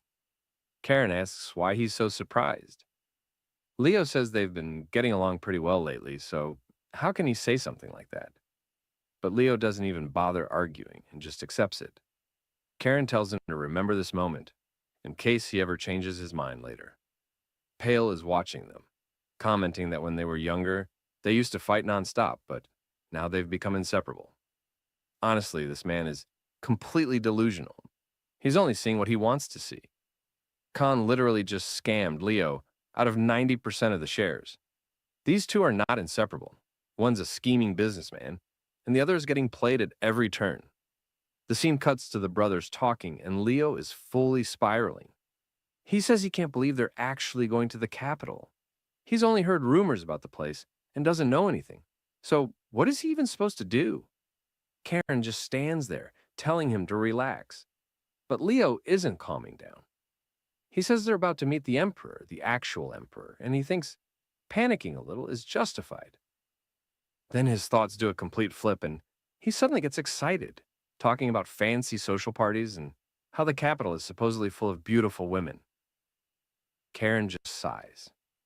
Out of nowhere, Sabina appears, excitedly saying the capital, Dasis, is amazing, packed with people, and a lot of them are insanely strong. Leo looks up confused, asking what she's doing here. She says she came to celebrate their first mission and immediately asks where their wine goblets are. Karen gives her the most deadpan stare and asks why she'd be looking for wine goblets in a 13-year-old's room. Without missing a beat, she shrugs and says, as long as it holds wine, any cup will do. She tosses them random cups and asks Leo if he's ever had a drink before. Leo admits he's had a few sips thanks to Karen. Sabina sighs, calling Karen out for dragging his little brother into his wine-stealing crimes. But Leo says it's better if they get in trouble together. Sabina pours Leo a drink and tells him not to hesitate since it's being poured by his master. She gets a little sentimental, saying both of them grew up so well. Karen thanks her and she continues, saying it's been 3 years since she promised to train him. Honestly, she's a bit sad she won't get to see the chaos he's about to unleash in the capital. Leo says he heard she's heading back to the North Sea soon, and then he suddenly starts crying, asking if they'll never see each other again. Sabina immediately roasts him, saying with that level of emotional fragility, there's no way he'll survive talking to women at capital parties. Leo gets embarrassed, and then she drops another bomb, telling him that if he does go to parties, he should probably avoid going with Khan. Leo asks why, confused. She explains that considering his looks, talent, and silver tongue, Leo should already know the answer. It hits Leo like a brick. His brother's going to steal all the attention. He puts a hand on Karen's shoulder and jokes that he's out here ruining his chances at marriage. Karen fires back, telling him to shut up and drink. Meanwhile, we cut to Halo, who's also drinking because apparently this entire family has issues. There's a knock at the door. It's Pale. Halo tells him to come in, and Pale asks if he called for him. Halo confirms and mentions he heard Pale wrapped up negotiations with Bellis, and that they even agreed to hand their share over to the boys, which is pretty shocking. Pale explains that the young Baron's opinion carried a lot of weight, and that Bellis called it an investment for the future. Halo is impressed, saying Bellis' son is sharp, and that having strong allies is never a bad thing. He tells Pale he's putting the entire Bellis matter in his hands, and Pale says he'll take care of it. Halo pours him a drink. Pale thanks him but gets serious, saying his father doesn't praise people without reason, so there has to be something else. He guesses it's about Khan's trip to the capital. Halo confirms, pointing out that the Emperor never directly summons anyone except him, so calling Karen personally is extremely strange. Pale says he figured as much. Halo continues, saying that during their private meeting, he saw it again. That fear in the Emperor's eyes, the kind that comes from knowing Halo overthrew the previous evil Emperor and worrying he might do the same to him. That's why Halo believes other political forces are at work. Pale asks if he thinks this is political maneuvering, and Halo says it absolutely is. Pale points out that with all the powerful houses gathering in the capital, Halo could have simply refused the Emperor's request, but he didn't. He asks if he's allowed to know why. Halo laughs and says he wants to see what Karen is truly capable of. Pale is caught off guard. Halo explains that Karen was chosen by the Ancestor's blade, so whether he likes it or not, he's destined to stand at the center of their family. As a member of House Reston, he'll face constant pressure and external threats. That's exactly why Halo didn't refuse. If Karen is going to carry the house's future, he needs to prove he can bear that weight. Halo asks Pale if he's worried about Karen. Pale immediately starts chugging his drink so hard that he chokes, coughing everywhere. Halo laughs, and Pale admits honestly that he really trusts his son. Halo looks at him with a proud smile and says that's exactly what he wanted to hear. The next day, Sabina has a horse prepared to leave. Zir asks if she's really not saying goodbye to the boys. She replies that she already shared drinks with them last night and had a great time. Zir mutters, asking why everyone keeps stealing his liquor. Sabina says, besides, the boys are going to be busy leaving for the capital today, so it's better if she just slips out quietly. She'll look forward to seeing them again. Zir says he'll keep the wine shelf stocked till then. As she's about to leave, she looks up at Karen's window and he bows to her. She smiles, saying she'll see him next time. So she heads back to the North Sea, which is basically home to her. She told Karen he's always welcome to visit, and she'll be waiting with good wine. Karen thinks to himself that she really just left with only a letter. And now that she's gone, even his uncles might start making moves. Right on cue, Tails shows up saying their aunt left. Karen's like, speak of the devil. So we cut to a few days later, and the boys are finally ready for their big trip. They're waiting at the train station, and Henrik's doing his whole responsible adult thing, asking if all the young master's luggage has been loaded. Everyone confirms it's good to go, and they keep fussing over their clothes and stuff. Karen's getting annoyed and asks Zerds why they have to make such a huge deal about them leaving. Zerds is like, because you guys are about to meet the Emperor as representatives of the entire family. You need to look your absolute best. Karen's like, okay, fair, but why the hell is Han's entire squad coming with us?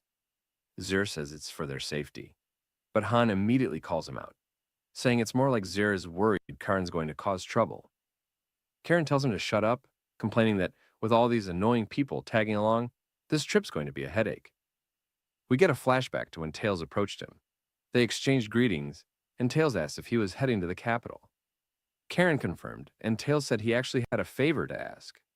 Karen's like, what is it? And Tails drops it. He hopes Karen won't behave in the capital the way he's been acting at the fortress. He says he knows Karen understands exactly what he means, so he won't elaborate further. Khan's response. Okay, so you're basically just telling me outright that you've been spying on me. Tails doesn't even deny it. He says there are tons of enemies in the capital who want to tear their family apart. So if Karen gives them even the slightest excuse, Tails will punish him personally.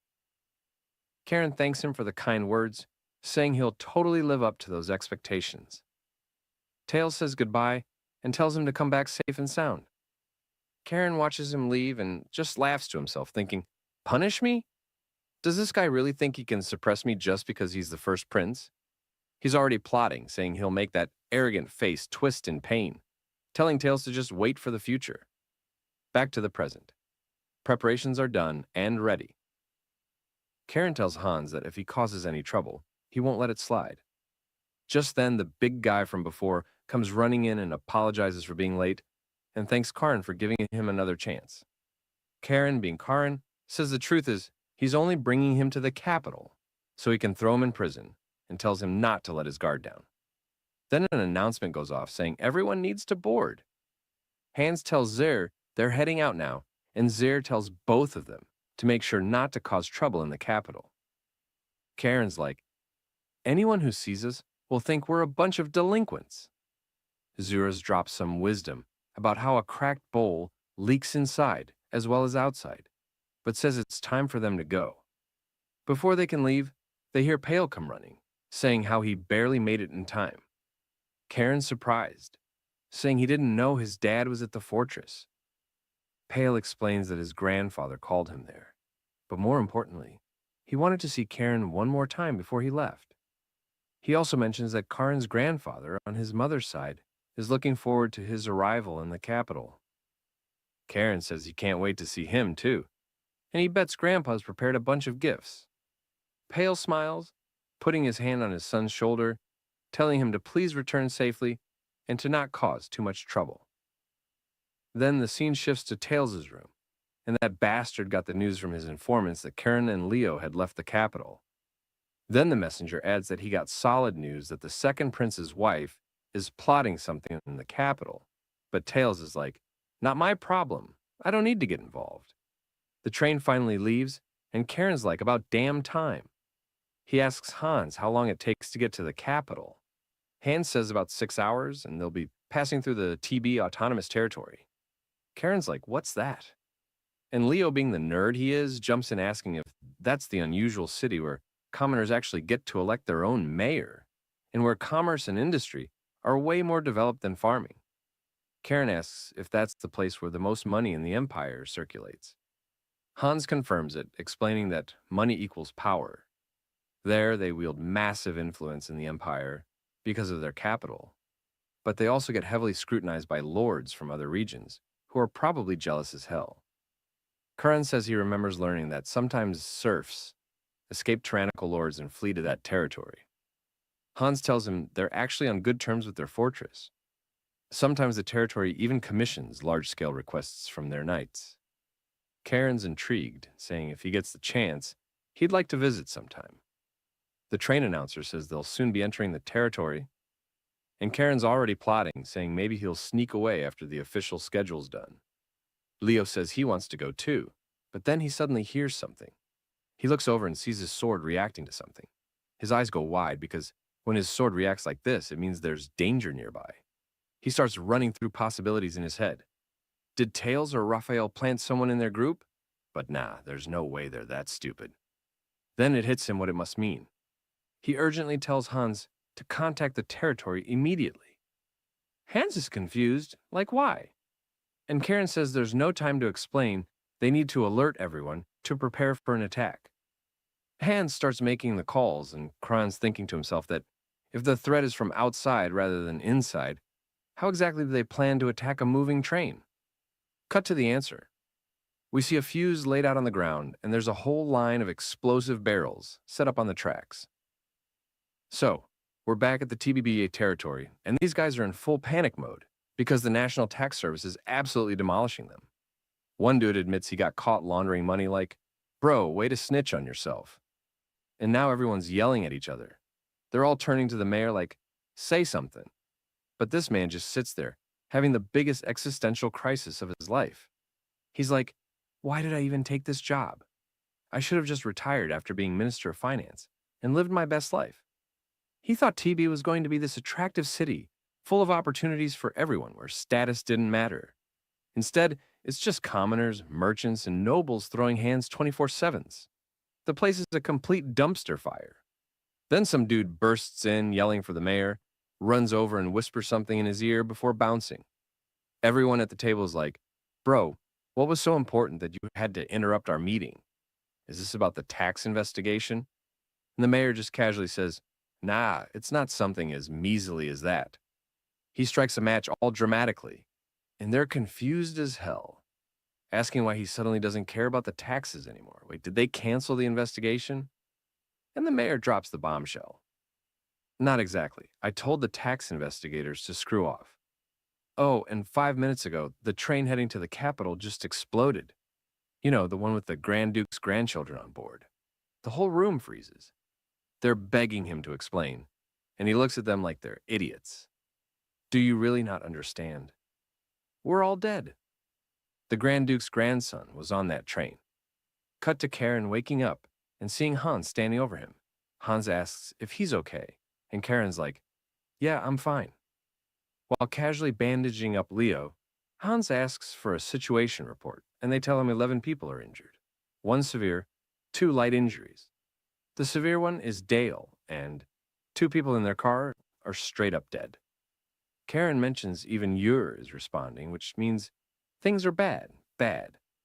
Karen asks Hans where they are, and Hans says about 10 kilometers from TB territory. He says he already contacted them before. Karen and the others woke up, so backup should be mobilizing. Hans tells Karen that he and the squad will buy time while Karon and Leo run as far as they can. He asks if Karen understands, but Karen's just staring at his blade because it's reacting again, which means the attackers are close. Then he spots their feet outside the window. He tells Hans, sorry bro, but running's not happening. Hans is like, why not? And Karen's response is cold. These bastards destroy the Emperor's railway. That's literally treason. We're not running from trash like that. He turns to Leo and asks if he can still fight. Leo nods. Karen instantly cuts the legs off one of the attackers outside, saying, "There's only one choice here." The dude falls to the ground, and as he looks up at Khan glaring down at him, Karen sends him flying with the next attack, finishing his sentence. "We get rid of them all right here." Khan, Hans, and Leo step off the train, and Karen's like, "There's more than I thought." All the knights exit too, and now we've got this epic WWE stare down happening. Hans says they're all at least 3-star level, and Karen agrees, noting the guy at the front is at least 6-star. The lead attacker tells Karen to drop his weapon and surrender, his voice clearly altered by magic. He promises if Karen cooperates, they'll let the knights and servants go. Karan instantly figures out their goal, capture him alive. He asks Hans if he knows what that means. Hans is like, "Surely you're not thinking," and Khan cuts him off.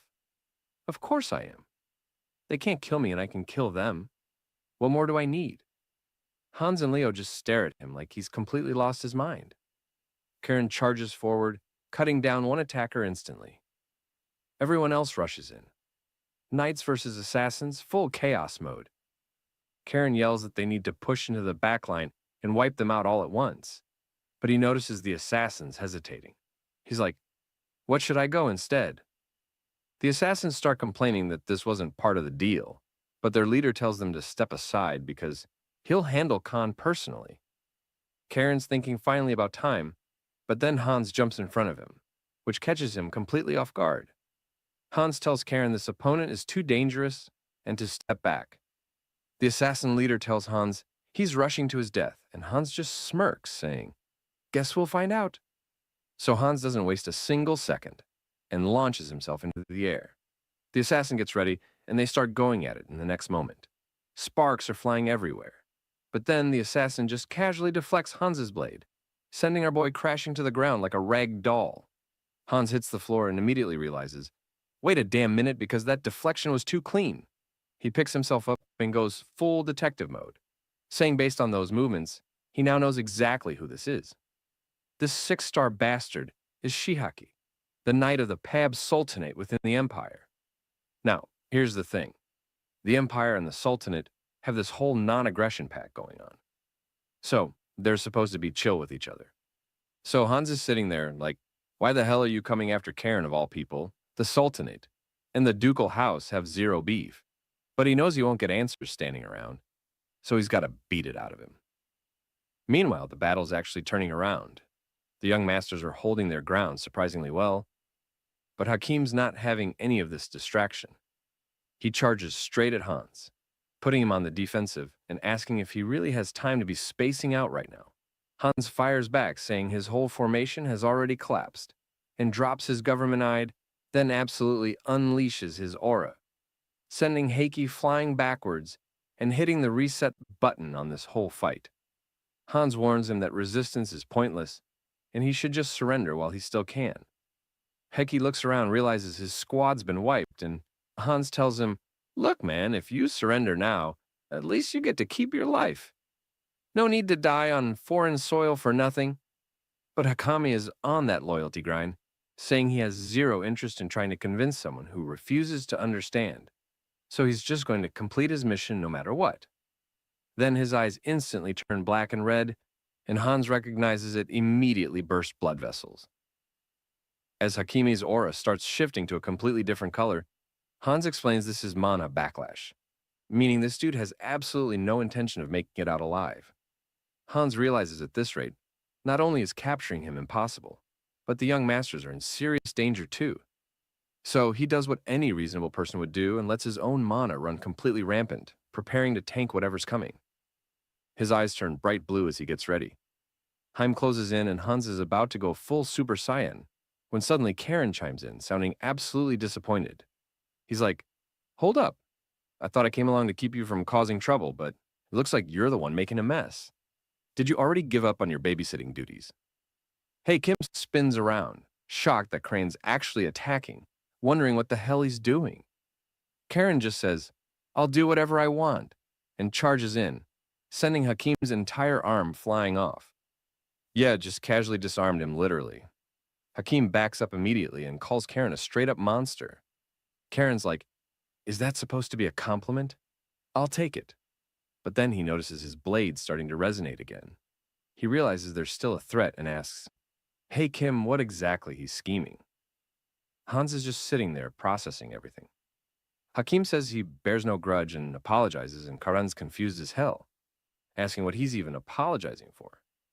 Then Hakime's mana starts going even more rampant, and Hans instantly connects the dots, screaming at all the squad members to protect Leo. Leo's just standing there looking absolutely clueless. Zero survival instincts on this kid, while everyone jumps to shield him. Hans does the same thing to Karen, tackling her to the ground. Karen's like, "What the hell are you doing?" And Hans tells him it's a self-destruction spell, and this is happening because of his own incompetence. The mana keeps swirling more and more violently, and we see Haim's body literally starting to fall apart, followed by a massive explosion. Hans throws himself over Karan to shield her. Then Karen hears this voice in his head, calling him foolish, saying since he let them taste fresh nightblood after so long, they'll return the favor. The voice warns him if he doesn't want his eyeballs to burst, he'd better close them tight right now. Eventually, Karen comes to and starts waking Hans up, asking how long he's going to keep lying there, and literally kicks him. And Hans is like, "I just threw myself to protect you. Where's the respect?" And Karen hits him with, "I never asked you to save me." The voice speaks again, saying, "If not for them, things would have ended way worse." Karen pauses and thinks, "Wait, where the hell is this voice even coming from?" He looks down at his blade as the voice continues, saying, "Hakim has probably been reduced to nothing but scraps of flesh, and Karen should be grateful." Karen just ignores it, but the sword keeps going, asking if he's even listening. Karen's just surprised, saying, "Hold up, this sword can talk, and it's talking way too much." Turns out our boy had no idea he's been carrying around an ego sword this whole time. And just to put things in perspective, we get a comparison shot showing the second explosion was absolutely massive compared to the first one. Cut to a bit later, and the soldiers are helping each other crawl out of wreckage, but our boy Karen is still completely hung up on the talking sword situation. He's like, "Yeah, I've heard about this. Blacksmiths who lose their minds end up forging blades out of actual souls, and apparently those can talk to you." Guillotine immediately threatens him, saying, if Khan compares him to that cursed sword one more time, he'll cut his damn head off. Karen fires back, asking, "If you cut my head off over something that petty, why'd you even bother saving me?" Guillotine calls him pathetic, explaining that if they hadn't wasted all their magic power saving his ass from that explosion, they would have already taken his head. Another carriage starts rolling up, and Hans immediately goes on alert, wondering if it's more enemies, but Karen says, "Nah, definitely not." Guillotine chimes in, complaining that all the magic they had stored up is completely gone, and they're exhausted. Karen asks if the only way for them to recharge is by cutting down enemies, and Guillotine casually mentions that if Karen wanted, he could also absorb the magic in his blood. A knight hops out and introduces himself as Captain Hyrie of the Vigilante Corps from the TB territory. Karen immediately says, "Hold up. If you're craving your master's blood, you are a demon sword after all." Hans starts introducing himself, while Guillotine's like, "That's it, I'm going back to the scabbard. I can't talk to this idiot anymore." Karen says, "That's perfect, because the sword needs to shut up anyway." She, Guillotine, as Hans introduces Karen to Harry. Hyrie says the TB territory feels responsible for dragging them into this mess, and by order of the mayor, they're here to safely escort the members of the Great Duke's house. Karen says, "Cool. In that case, they've got a lot of injured people, so they'll be counting on them." As they hitch a ride in the carriage, we see Karen sitting in the back, absolutely drenched in blood. Hans says he wants to double-check something. Does Karen really think they shouldn't just head back to the fortress? The vigilantes and knights are still investigating the attack site, but who knows when they'll get results, and it's way too early to assume the danger's past. Karen says it's fine. They already contacted Zierd before leaving, and he should be on his way soon. He tells Hans his problem is that he thinks too much. The Imperial Guard from the capital must have left too, so there's nothing to worry about. But more importantly, he wants to know about the guy who blew himself up. Does Hans know him? Hans confirms that, yeah, he was a 6-star knight from the Pabar Sultanate named Haim. Karen processes this, saying the Pabar Sultanate is their neighboring nation beyond the Desert of Silence in the Eastern Empire, and he wonders if the non-aggression pact is finally falling apart. This is getting more complicated by the second. Hans agrees that relations between the Empire and the Sultanate have been getting worse, but this type of stunt isn't usually their style. Karen points out that regardless, the mere fact this happened is reason enough for war, then asks Leo if he agrees. Leo says he does, but the truth is he actually wasn't listening at all. We see his hand shaking as he holds a uniform, completely soaked in blood. He says he can't get his hands to stop shaking. Karen says he understands. It was Leo's first time killing someone, so no wonder. Taking a life isn't something you really get used to, but he's got to overcome it, because that's what living means. Karen agrees and then looks out at the city, saying, "It sure looks nice." Haynes agrees.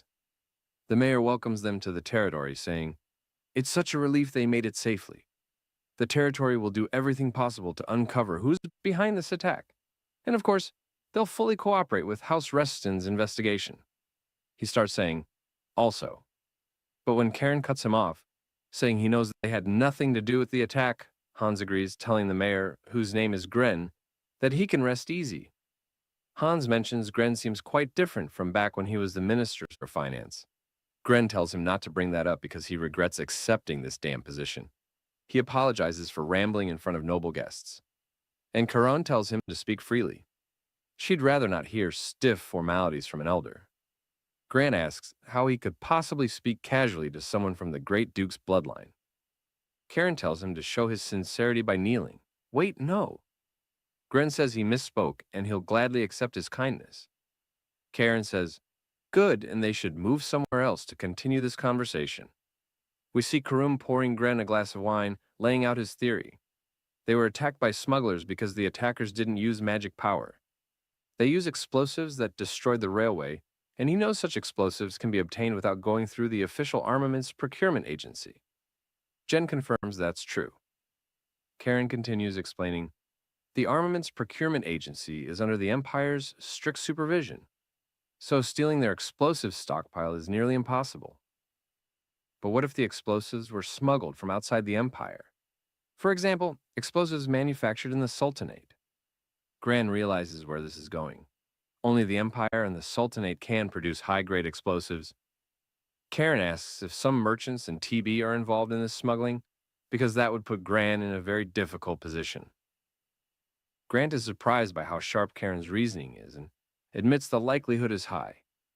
Karen says if he didn't agree, he could be branded an accomplice. And with idiots running smuggling rings, it's way too easy to get scapegoated. He tells Gren to keep one thing in mind. Gren nervously asks, what? Kuran leans in and says, this incident has harmed both the fortress and its knights. Gren realizes he's being cornered to be entangled with House Reston, who repays favors tenfold, but grudges a hundredfold. If he doesn't cooperate, he's finished. Trying to change the subject, Gren asks how Karen's father is doing.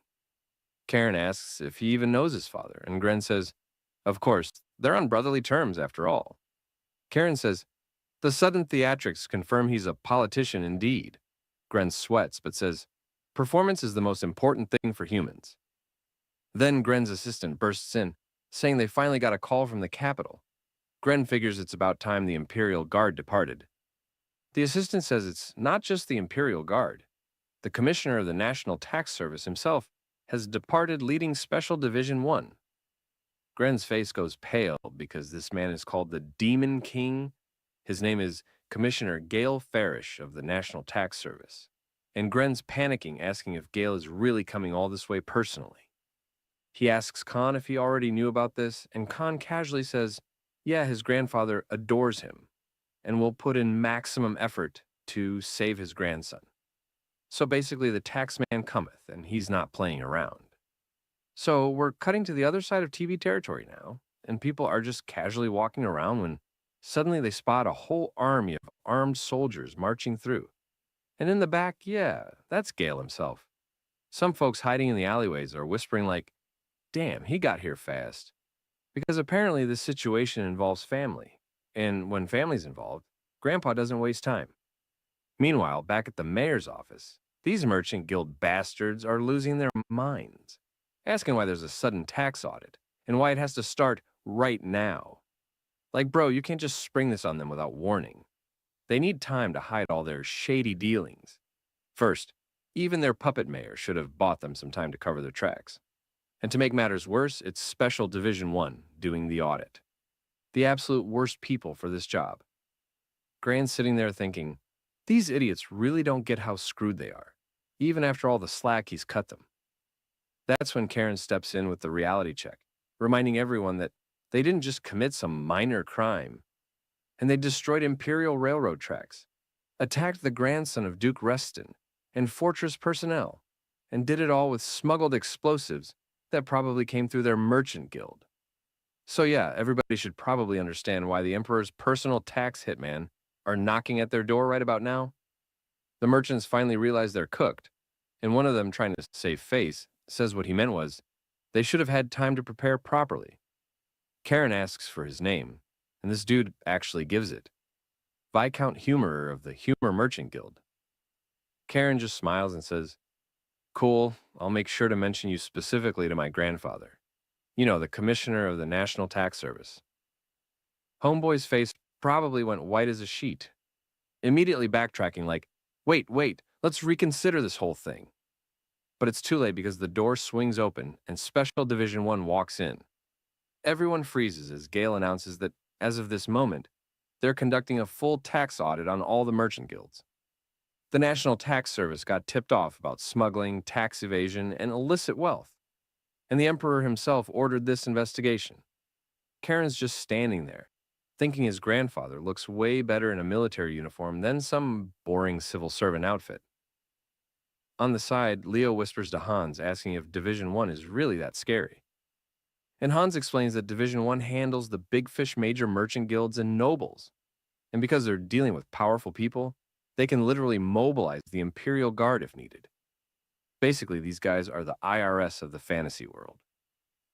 Leo's like, so basically, you get your ass beat if you don't pay your taxes. As their chit-chat was going, Gale walks over to Karen, saying it's been 3 years, and asking how he's been. Karen respectfully tells his grandfather he's doing well, and he's happy to see him. Grandpa asks if he needs medical treatment, but Karen insists he's fine. Then Gale gets down to business, asking if Karen has any suspects in mind. Karen says no, explaining that if his uncles were behind this, they'd never leave evidence. But whoever did plan this left traces everywhere, almost like they wanted everyone to think it was the Pab Sultanate. They're not even trying to hide their identity. Gale pats his head and says he knows Karen wants to hunt down the culprits himself and make them pay. But as his grandfather, he's against it. It's not that he doubts Karen's abilities. The kid's talented, but the world is huge and full of monsters. Plus, there are still people gunning for Karen right here.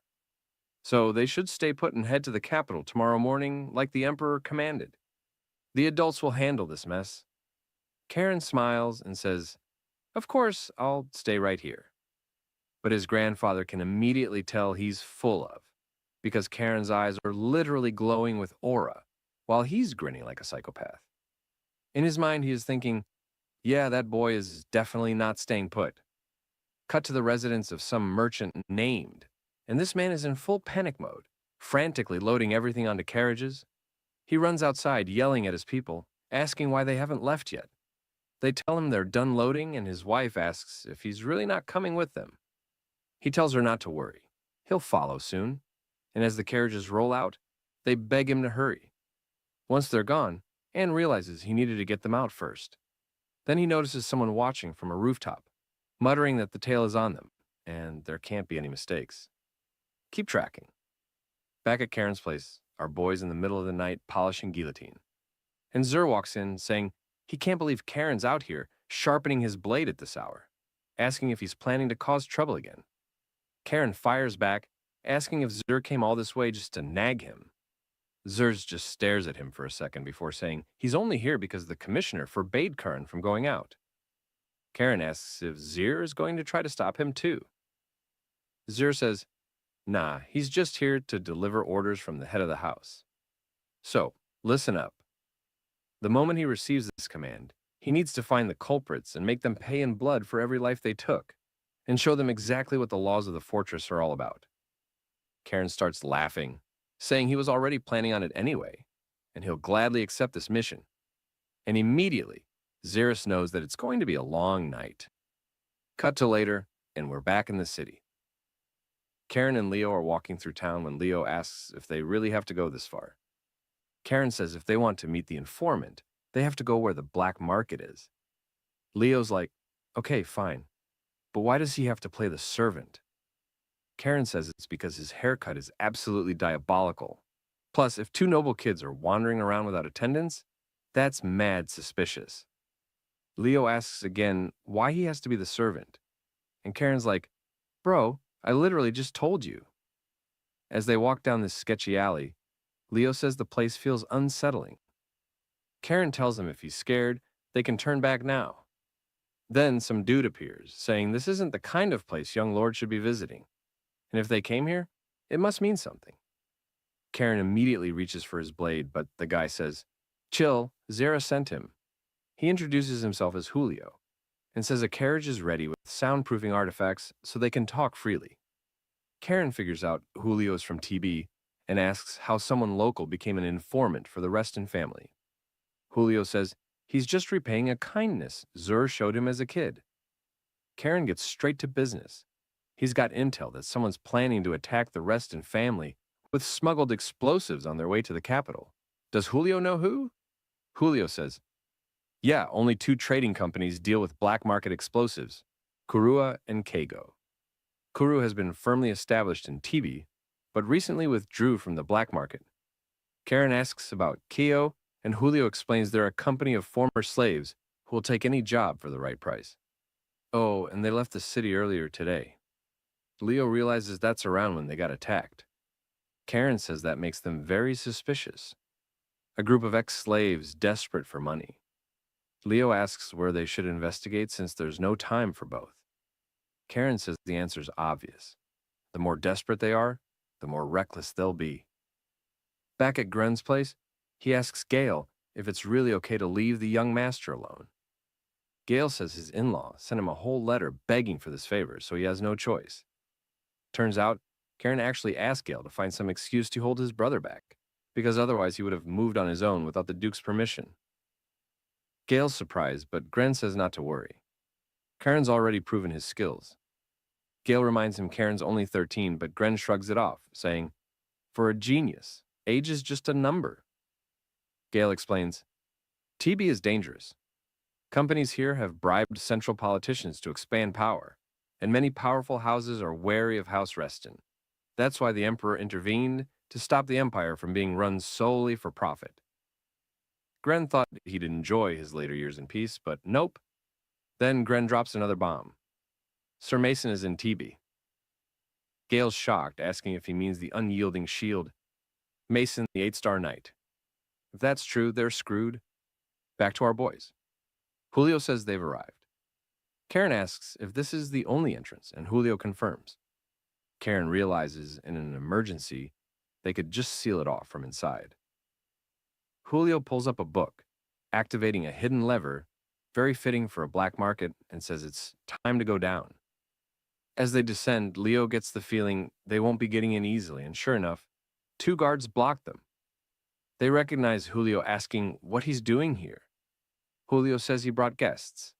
The guards say, yeah, they know he only deals with big clients, but unfortunately, the chairman ordered no clients today.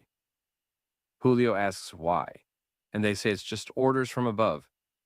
He presses for a reason, but they don't know either and tell him to leave. While they're being polite, one guard starts drawing his blade, and Karan asks if he's really trying to cut them down. He reaches for his own sword, telling him to try it because he wants to see what happens. Leo's like, why are you pressing him so much? But Karen keeps going, saying, if he's going to do it, then hurry up and draw. Then Karen suddenly calls Leo by you or his name, telling him to go for the second plan. Leo's completely confused because there was no second plan. Meanwhile, the guards reach for their blades, and so does Leo, realizing Karen just made that up on the spot. The guard who drew first says he has no choice, but the other tells him to wait. Then Guillotine chimes in, saying just so Karen knows he's rejecting the blood of bastards like these on his behalf. Karen's confused, asking how he's talking when he's not even pulled out yet.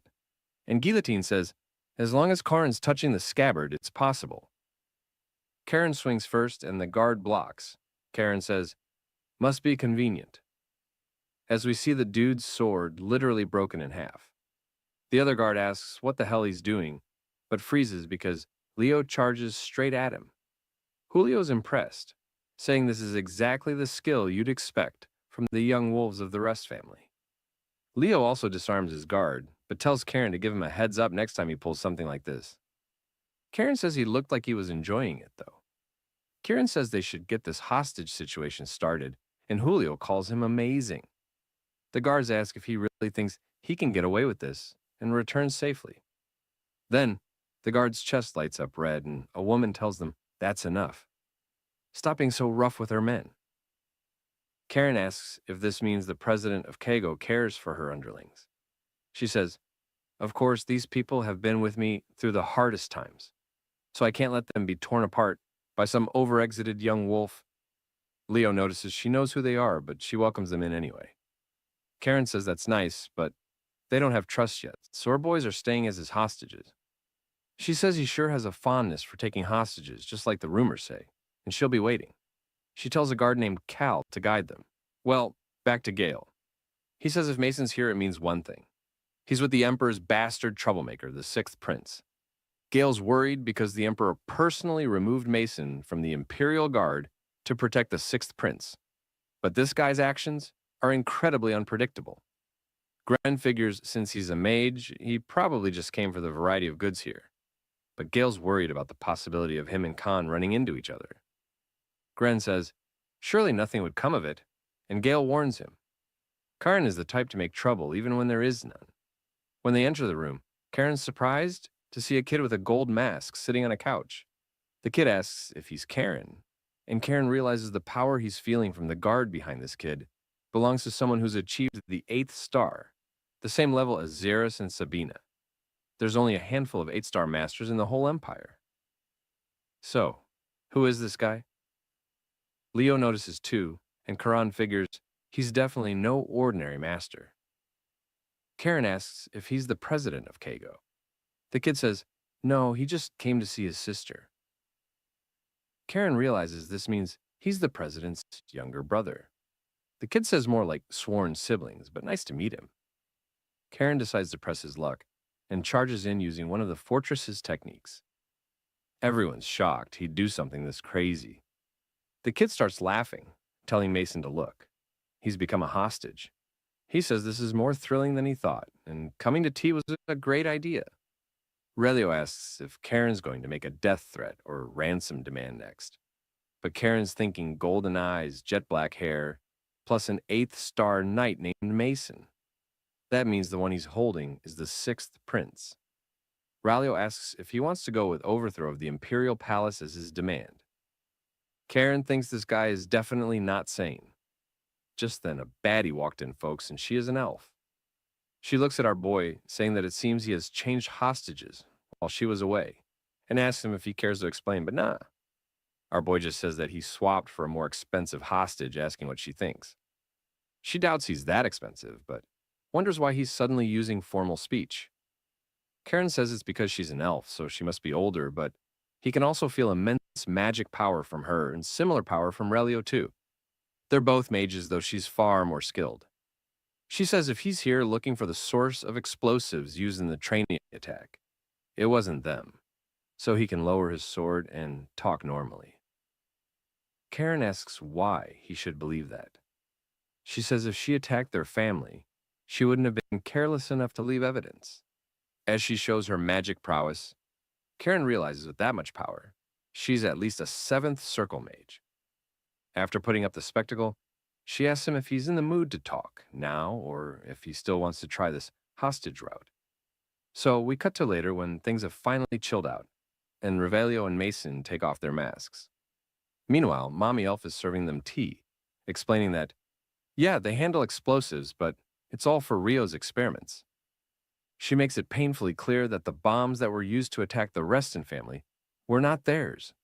They're scientists, not terrorists. Karen immediately goes, was it the Kurua merchants then? But she shuts that down so fast, saying, those cowards couldn't pull off something like this even if you held a gun to their heads. Then Karen notices Relio getting way too cozy next to him and tells him to move his damn arm. Relio's like, what's wrong with being a little close? From now on, you can just call me Rio, like all my close friends do. Karen fires back with close my ass.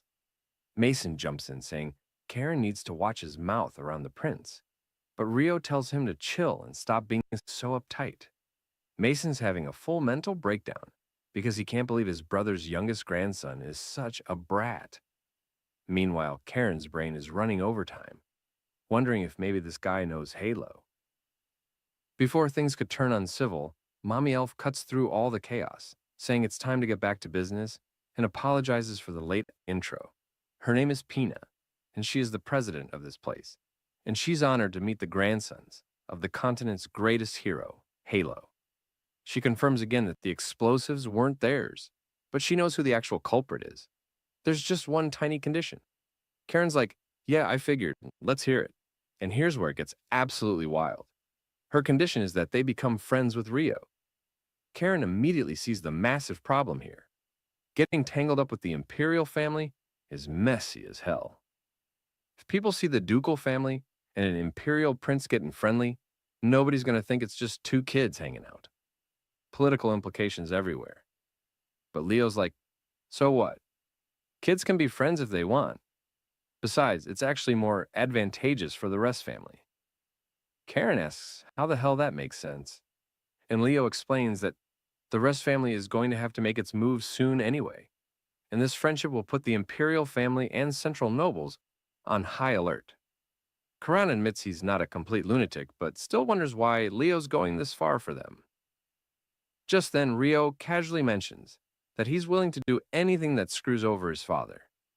His actual dream in life is to be a first-class disappointment. He asks if Karen understands, and Karen's just like, no, you're certifiably insane.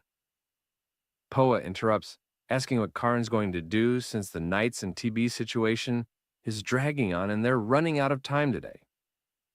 Karen's confused about what she means, so she explains that the Imperial Guards who came with Special Unit 1 have a completely different objective than what everyone thinks.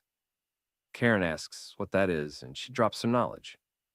The grandsons of the Reston family got attacked, yet the Imperial Guards are actively trying to solve the case.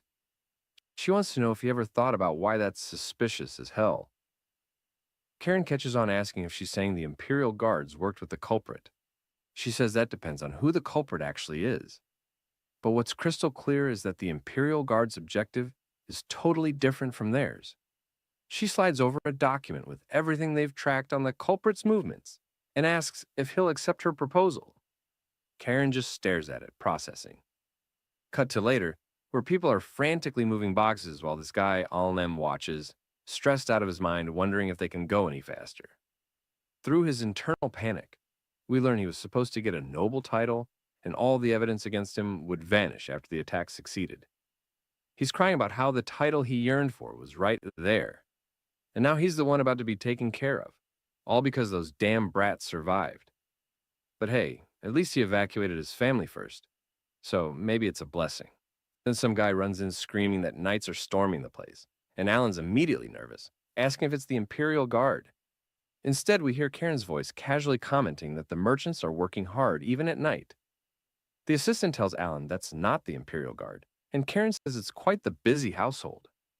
Alan recognizes him as someone from the Rest family, and Karen confirms it. Yep, he's the good-for-nothing noble that Al tried to murder. Then Karen makes this cold observation for a man who tried to take another person's life. Al sure seems to care an awful lot about his own family. Zur says he brought what Karen asked for, and Karen thanks him. Then our boy holds up this bloody bag, asking him if he's curious about what's inside. Alan panics, asking if that's his family in there, and Karen tells him if he's so curious, he should look himself. When Anne opens it, he sees severed hands that he assumes belong to his family, and he completely breaks down. Karen slaps some sense into him, telling him to stop making a scene and asking if he really thinks those callous, rough hands belong to his pampered family members. Eyal's partner, sent to kill his family. Alan starts crying and thanking Karen for saving his family, but Karen tells him to stop celebrating. This man conspired with murderers, planned an attack on the rest and family, and people die because of his actions. Karen only saved An's family because they're innocent, and himself is absolutely not. So now he gets to spend the rest of his life in the underground fortress prison with endless torture. Fun times. Karen tells Zier to take him away, back to Mommy Elf. She mentions there are tons of rumors about the Emperor's failing health, and wants to know from Leo what the actual situation is in the capital. Leo says it's complete chaos among the nobles. Only the old warmongers are having a field day, and the internal conflict with the Imperial Guards is getting worse. She notes that the clash between those who sided with the warmongers and those who haven't is intensifying. But thanks to her, Leo's gained a reliable supporter. He thanks her and confidently says that Karen is definitely on his side now, because of his charms. Poa points out he wasn't like this when they first met, and Rio admits that's true. He explains that as soon as he arrived in TB territory, after barely escaping internal strife, his mother was assassinated. If Mason hadn't been there, Leo probably would have followed her in death. If he hadn't met her in the city, he never would have learned magic. Just as the two of them shaped who he is today, Karen will also become an important person in his future. Back at the mayor's place, Gale is asking what the hell all this means. Gren says that publicly announcing the facts of the attacks and investigation details is too much. Gale agrees, saying if this gets out, it'll destroy the family's prestige, and asks if Gren's really okay with that. Gren wants to know if Karin's going to be held responsible for this mess. Kin says this isn't something he needs to take responsibility for. This is to make sure those behind the scenes can't even think about covering it up. Plus, Gren comes out looking like a righteous mayor who stands against injustice. So it's a win-win. Zars remembers Halo telling him to let Karin do whatever he wants. And even though he has no clue what Karin's planning since it's his master's order, he can't go against it. So everyone's just going to have to trust Karen on this one and see where this ride goes. Meanwhile, back at the rest mansion, the butler walks in and tells Halo, "Yo?" Karen sent a message. Halo's reading it like, wait, this little psycho wants to go public with everything. The investigation, the damages, all the dirty details. And the butler's just like, yep, that's exactly what he wants to do. Then Pale walks in asking if someone called for him, and Halo fills him in on Caron's crazy plan. He mentions the council already promised full cooperation to prevent future terrorist attacks. Then turns to Paley and asks, so, what do you think about your son's master plan? Pale reads through it, and immediately his eyes go wide because he sees what Khan's really doing here. This isn't just about revenge. This kid's about to completely destroy the political balance in TB. They're essentially giving real power back to a mayor who's been nothing but a glorified mascot this whole time. Halo nods, saying, yeah, these councilmen have been running the city like their personal playground for decades. But now everyone's going to know. One of them literally funded a terrorist attack on the Reston family. That's game over for their reputation. He admits Kieran's a reckless little brat who from time to time gives him reasons to have heart attacks. But damn, the kid got his revenge and boosted the family's political influence in one move. But Pale's not celebrating yet. He reminds Halo that Karen is 13 years old. They're putting the weight of political warfare on a child who should be worried about homework, not dismantling power structures. Halo just smirks and throws it back at him, saying, weren't you the one who told me to have faith in my son? You said, trust him. Let him walk his own path.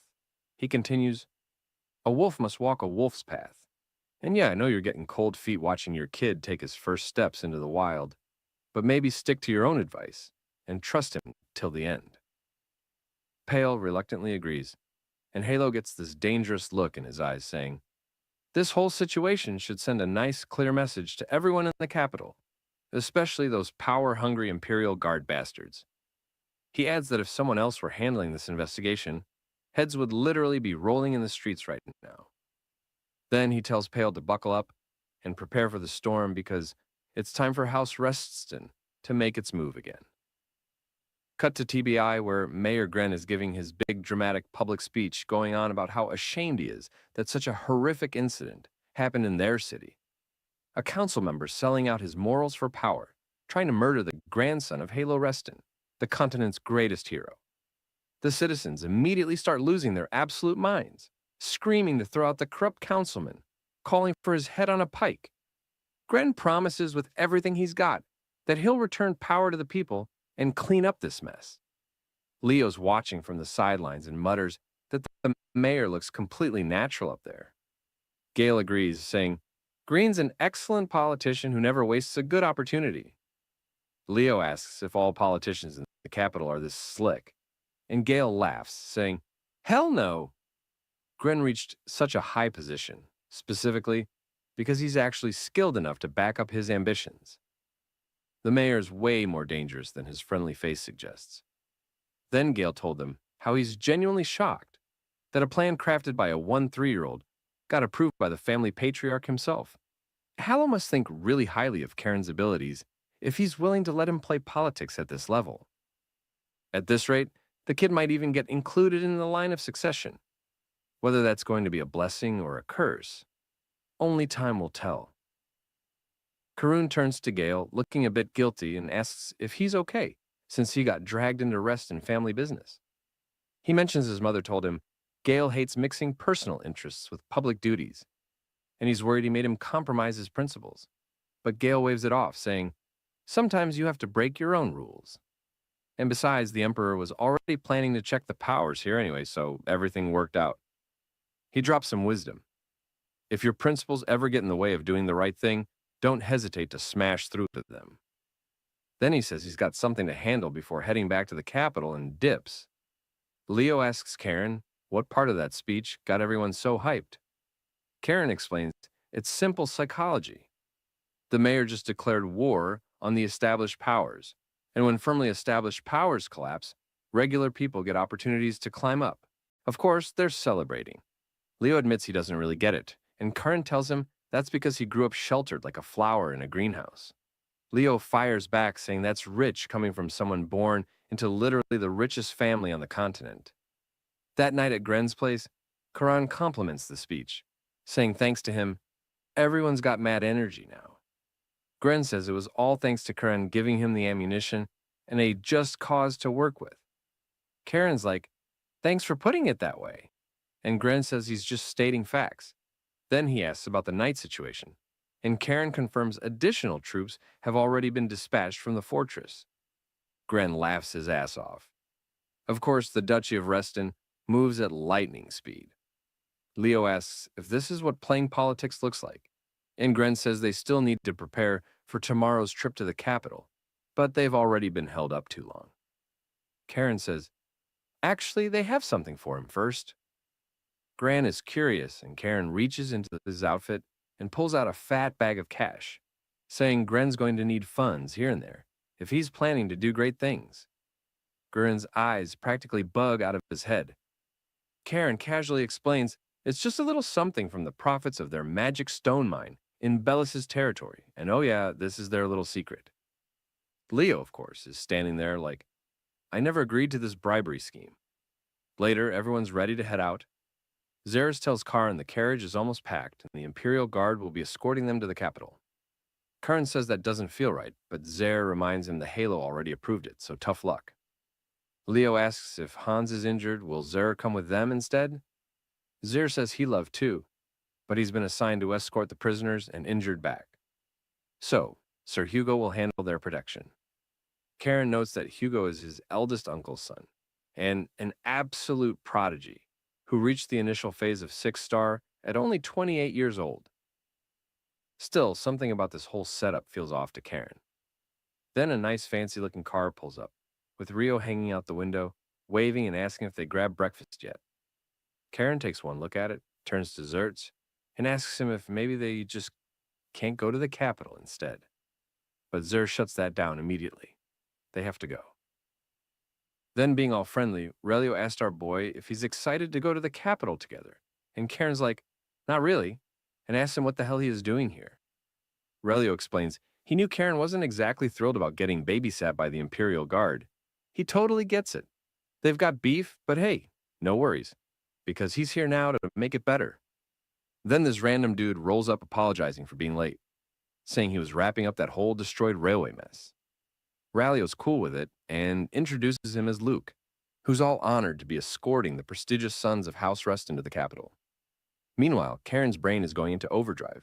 Like, hold up. The Imperial Guard isn't even investigating the attack on Arduce because they're part of it, exactly like Ponia warned him about. So he asks if destroying some railway is really that big of a deal. Like you're going to ignore an attack on the descendants of the family that literally put the Emperor on the throne. That's actually insane. But Luke's all, well, yeah, the railway belongs to the Emperor, so investigating its destruction for treason takes priority. Karen's getting pissed, but keeps his cool, saying, fine, they'll accept that for now. Zirs whispers that he handled that well. There's no point burning bridges with the Imperial Guard before they figure out who actually orchestrated the attack. Karen agrees it's just a theory for now. But the second he finds proof that these Imperial Guards are playing fetch for some rich noble family, he's personally crushing every single one of them. He can't wrap his head around the Imperial family being reduced to glorified servants for nobles. On the road, Khan mentions it's weirdly quiet. Relio asks if he wanted to chat, and Karen's like, absolutely not. But Relio brings up that speech the mayor gave in TB anyway, saying he knows exactly what Karen's playing at making the mayor the power center instead of the council, using the Reston name as his backing. Karen asks why he thinks that, and Leo breaks it down. All that justice speech was just cover for rebuilding the Reston family's reputation after it took a hit from the incident. It was a genius move to secure a loyal ally for future power plays, and he knows that was Karen's real goal all along. Karen admits all that time Relio spent hustling with the black merchants actually taught him something. Relio says, well, yeah, he came up from the streets and went through hell just to survive. So of course, he'd pick up on this stuff. Then Leo hears something from his pocket, and when he checks, it's Ponia asking if the trip's going well. He says, yeah, but it's low-key frustrating since Khan's completely ignoring him. She tells him not to bicker too much, since they're supposed to be friends. Karen immediately goes, we're not though, and asks what happened to their deal. He points out he never actually agreed to anything. He needs to hear the conditions first. She laughs, saying, okay, he got her there, but he should seriously consider it since her proposal benefits him too. Karen says they don't have nearly enough trust for deals like that. She's confused. So he explains if he partners with a merchant guild run by an elf without permission, the elders will literally have his head. But she clarifies she wants to partner with him personally, not his family name. He asks why, and she says quality products are always worth the investment. Plus, Rio needs a friend. Karen immediately says he really doesn't like that last part. She tells him to consider the info she gave him a gift, and if he ever needs anything, just hit her up through the crystal sphere. Leo laughs, telling Karen they should totally get along since they're both exactly the same kind of selfish, and hands him a crystal so he can call whenever. Relio looks out the window, saying they're almost there. When Karen glances out, he sees this absolutely massive gate opening up. Welcome to the capital, baby. Inside, Leo tells him if there's anything he wants to check out to call him since the tour is free. Karen says, nah, he's good. And Rio drives off, saying they'll see each other soon anyway. Luke also dips and Karen thanks him. As they ride off, Karen's thinking, yeah, obviously we'll meet again, but has no idea when. Turns out, when is pretty damn soon. Leo asks if Karen knows what that bright shining tower is. Karen says it's the magic tower. Leo asks if that's the one with mages in it, and Karen's like, yeah, genius. It's literally in the name. Leo says, "It looks sick." And Karen agrees, noting the mages dropped an absolute fortune on it. The magic tower's finally starting to feel legit now that it's in the capital. He smiles, saying, "This is no different from him returning to his own grave." Hugo then says it's about time, and when they spin around, they're completely shook that they didn't even sense him standing there.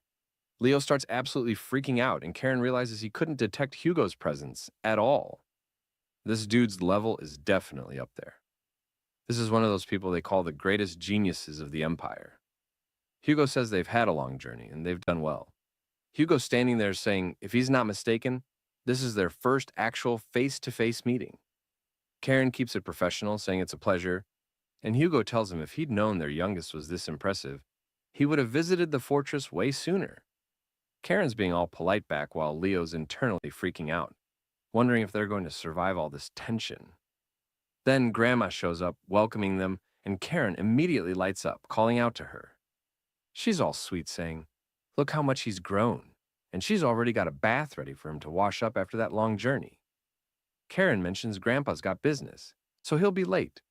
And she says, yeah, she knows.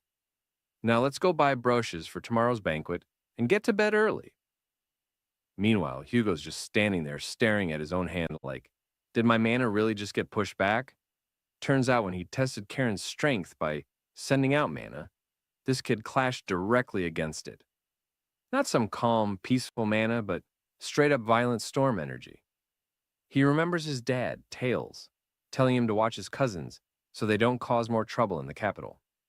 And now he's thinking Karen is definitely someone he needs to keep his eyes on, wondering who the hell this kid actually is. After his bath, Kinface plants onto his bed, thinking Hugo's a psycho for randomly testing him with mana-like. That dude's unpredictable but different from Tails. Whatever though, he's back in his own grave after 50 years. So it's time to unwind with some booze he swiped from the prince's carriage. But instead of drinking it himself, he pours some on his sword. Guillotine immediately goes, "What the hell is this? If you're giving me something, make it blood." Karen says he just needed someone to talk to. And Guillotine's like, yeah, that tracks, you're not normal. Karen explains this place is literally his grave. And Guillotine casually mentions he already knows because he read Karen's memories. Karen's like, yeah, that's pretty standard for a magic sword. And Guillotine gets offended, saying he's not some basic magic sword. They banter back and forth. Guillotine wants to find whoever turned him into a sword and cut their head off 1,000 times. Karen points out he can only do that once. Karen says he needs to figure out the real meaning behind his second life, since it should have been impossible without some massive power making it happen. Guillotine asks for more booze, so Karen pours his sentient sword homie another round because, apparently, that's his life now. The next morning, they're out in the capital streets, and Leo's acting like a total tourist. Karen tells him he's embarrassing, and Hugo agrees, saying Leo needs to maintain dignity as a rest, and for the love of God, fix that tragic haircut. He also tells Karen to be respectful to Leo in public for the family's honor. Karen asks if that means he can be casual with Hugo when they're alone. Hugo immediately dodges by saying they're almost at the shop. Then Karen spots a clothing store and wants to stop. Hugo's confused because this place makes clothes for the elderly, and even Leo roasts him for being old-fashioned. Karen defends himself, saying trends are cyclical and always come back. Then fires back, asking what Leo would even know about fashion. Inside this old tailor's shock, young nobles are in his shop, apologizing that he doesn't make clothes for the younger generation, but he'll try his best. Karen says the clothes are for him, and then he recognizes the old man, back when Karen was Kane 50 years ago. This guy was young, and Karen kept bringing him impossible to repair outfits. Karen's reminiscing about how skilled this tailor was, thinking he could fight without holding back, knowing this dude could fix anything. The old man's taking measurements, saying he'll put his utmost effort in for the Grand Duke's grandson. Karen's surprised. He recognized them instantly, and the old man's like, of course Sir Kane was a regular here and a close friend of the Grand Duke. Karen asks if he remembers much about Kane, and the old man says absolutely to him. Kane was very warm, though he's sure Kane never even knew his name. Karen thinks to himself that now that he considers it, for all the years he came to the shop, he always just called the guy Kid. But surprisingly, being remembered by someone after all this time feels nice. So he finally asks for his name. He replies with a smile, saying, "It's Rohan." Then this woman bursts in, asking Grandpa if he heard the news that Kane's enemy, the grandson of Grand Duke Halo, entered the capital. But mid-sentence, she realizes who she just said this in front of, completely freezes. And Karan's sitting there like, "I'm sorry, I'm Halo's enemy. Since when?" So after this awkward-ass silence, this girl finally says, "Hi to Hugo." And he's like, "Oh, hey, first time seeing you since the tournament." Then Leo's eyes go wide, and he's like, "Wait, hold up. Are you Amy Allura?" Karen's standing there confused, asking how Leo even knows her. Turns out, this girl's an absolute monster. She hit the 4th star at 17 years old and won. So now Karen's just standing there like, why is everyone around me a damn genius? Meanwhile, Hugo gets all embarrassed and apologizes for Khan before properly introducing her as Amy Allura of the Imperial Guard. Karen starts to introduce himself, but Amy cuts him off, going, "Yeah, I already know you're Karen Reston." And then she walks up to Leo, who's blushing like he'd just met his celebrity crush. Karen's wondering how the hell she knows all their names, and she casually mentions the seniors escorting them told her everything. Hearing that, Leo's like, that's the only reason, but Karen's brain is working overtime. He realizes this girl has insane intuition. She probably sensed their mana signatures and figured out exactly who they were. Just then, the tailor dude comes out and asks her if she has eaten yet.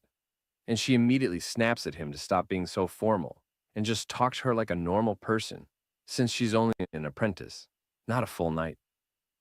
Hugo's impressed by her humility and brings up how she once declared she'd lead the Imperial Guard for 50 years.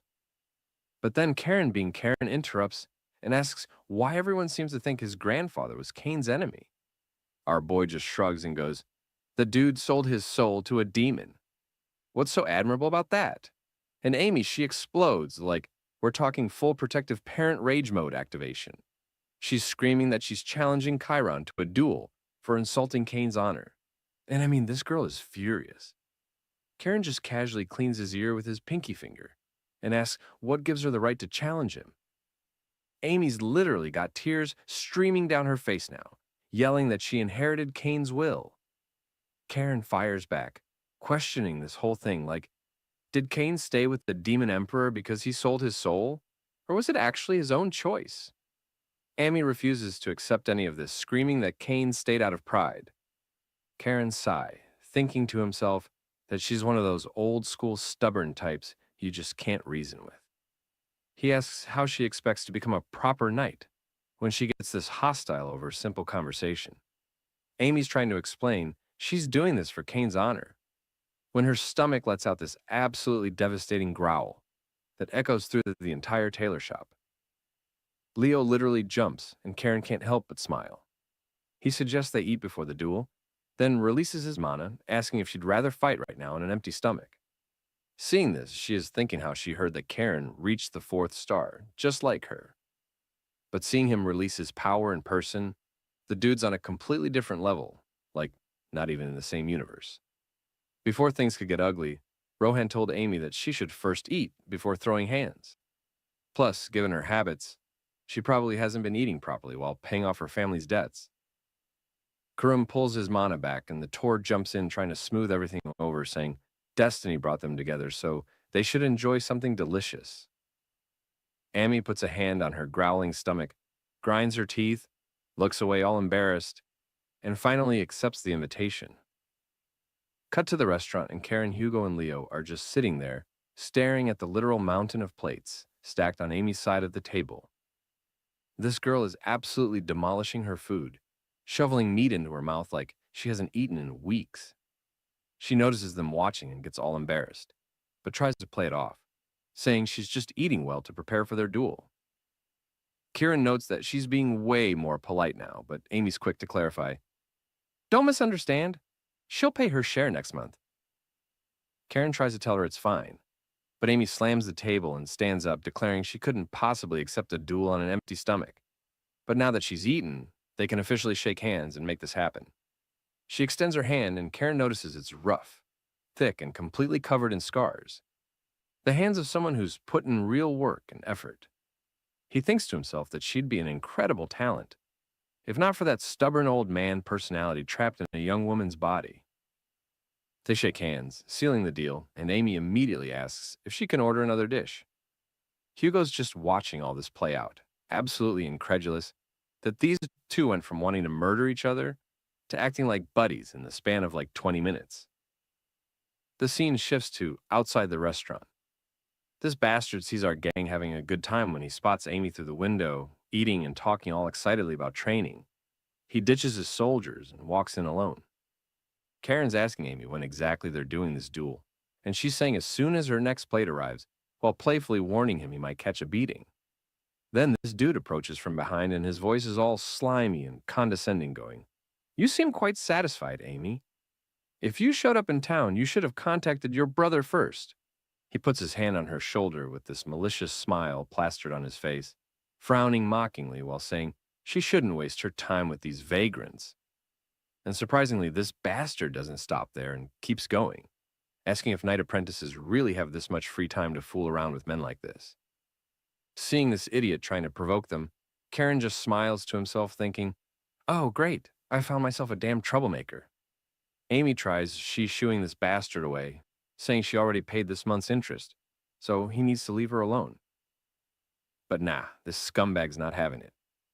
He's holding her shoulders going, "I'm not interested in the money. I'm interested in you. Don't you get it? Wouldn't it be better to stay on good terms with your creditor? Like, bro, read the room." Hugo, who's absolutely done being ignored at this point, asks who the hell this guy is to interrupt their dinner like this and says, "Wouldn't it be polite to introduce yourself first?" And this arrogant prick is genuinely shocked that someone doesn't recognize him. He introduces himself as Ken. Hugo immediately recognizes the name the youngest son of Count Ken's family, who basically run the capital's biggest loan shark operation. Dago's all proud that Hugo knows his family reputation, warning that nobody should be ignorant of their name since they control the finances of Marcus D's entire household. But our boy is not having it. He laughs and says that this bastard is delusional. Even Amy's startled by how direct he's being. Our boy stands up, grabs his sword, and asks if Dile really thinks he came all the way to the capital just to exchange pleasantries. Dago's furious now, demanding to know who this brat is and asking if he needs to be taught a lesson. Karen walks past Hugo saying, "Brother, I'll explain everything to Grandpa later." Then pulls out 2 healing potions and shows them to Dago. Like, "You see these? They heal fractures instantly. And just so you know, these are pretty expensive, so I'll be enjoying this." Then our boy straight up jumps at him, saying how today he is going to fix him with his absolutely maniacal look on his face, while reassuring him, "Don't worry, I'll leave you alive." Just lets out this blood-curdling scream before getting the beating of his entire life. And the best part, Karen's making him drink healing potions during the beatdown so he can keep going. Cut to Grandpa's office, and he just got the report of what our boy did. And after hearing that, he is like, "Read that again." The assistant repeats nervously, telling Gale that his grandson was arrested by city guards 30 minutes ago. Gale's holding his head, thinking it's only been a day and his grandson's already causing problems. Then he sighs, braces himself, and asks, "So, what did he do?" The assistant explains that Karen's accused of assaulting Deal K, the youngest son of the Count family. Gale remembers the name Deagle's a notorious womanizer who specifically goes after the daughters of men who owe him money. Gale curses, saying that guy should be beaten to death. Well, well, well, old man. You have the same thought as your grandkid. It's just that he went ahead and did it. Gramps then asks his assistant if he knows why our boy did it. The assistant says they're not entirely sure yet, but they heard Karen beat up while making him drink healing potions between hits. Gale's getting worried now because incidents between nobles get handled by the Imperial Guard, and given the rest house's complicated relationship with them, this situation won't be favorable, especially when it's against Count's house. Gale stands up, ready to intervene personally, but the assistant stops him, saying he doesn't think it's necessary. The assistant reveals that the victim, Ken himself, is asking for leniency for Karen. Like this dude is crying and begging for mercy, saying Karen's completely innocent and that everything was his own fault, and he had even promised to turn a new leaf and become a better person. Gale can't believe the notorious brute is doing this and just laughs in complete disbelief. Head bowed, trembling slightly as he wonders what kind of magic his grandson used to pull this off. Then it suddenly hits him. Halo wouldn't send Kara into the capital thoughtlessly, and then he realizes that Halo knowingly unleashed a mad dog in the capital to shake things up. Meanwhile, back to our boy. The initial investigation had been completed, so now our boy is casually leaving the police station saying, "Pleased meeting you, police chief. I'll be visiting often," hearing that the chief is absolutely horrified because that means more trouble is definitely coming. Karen asks if they'll handle this case properly, since already confessed to everything. The officer nervously explains that investigations involving nobles are technically the Imperial Guard's responsibility.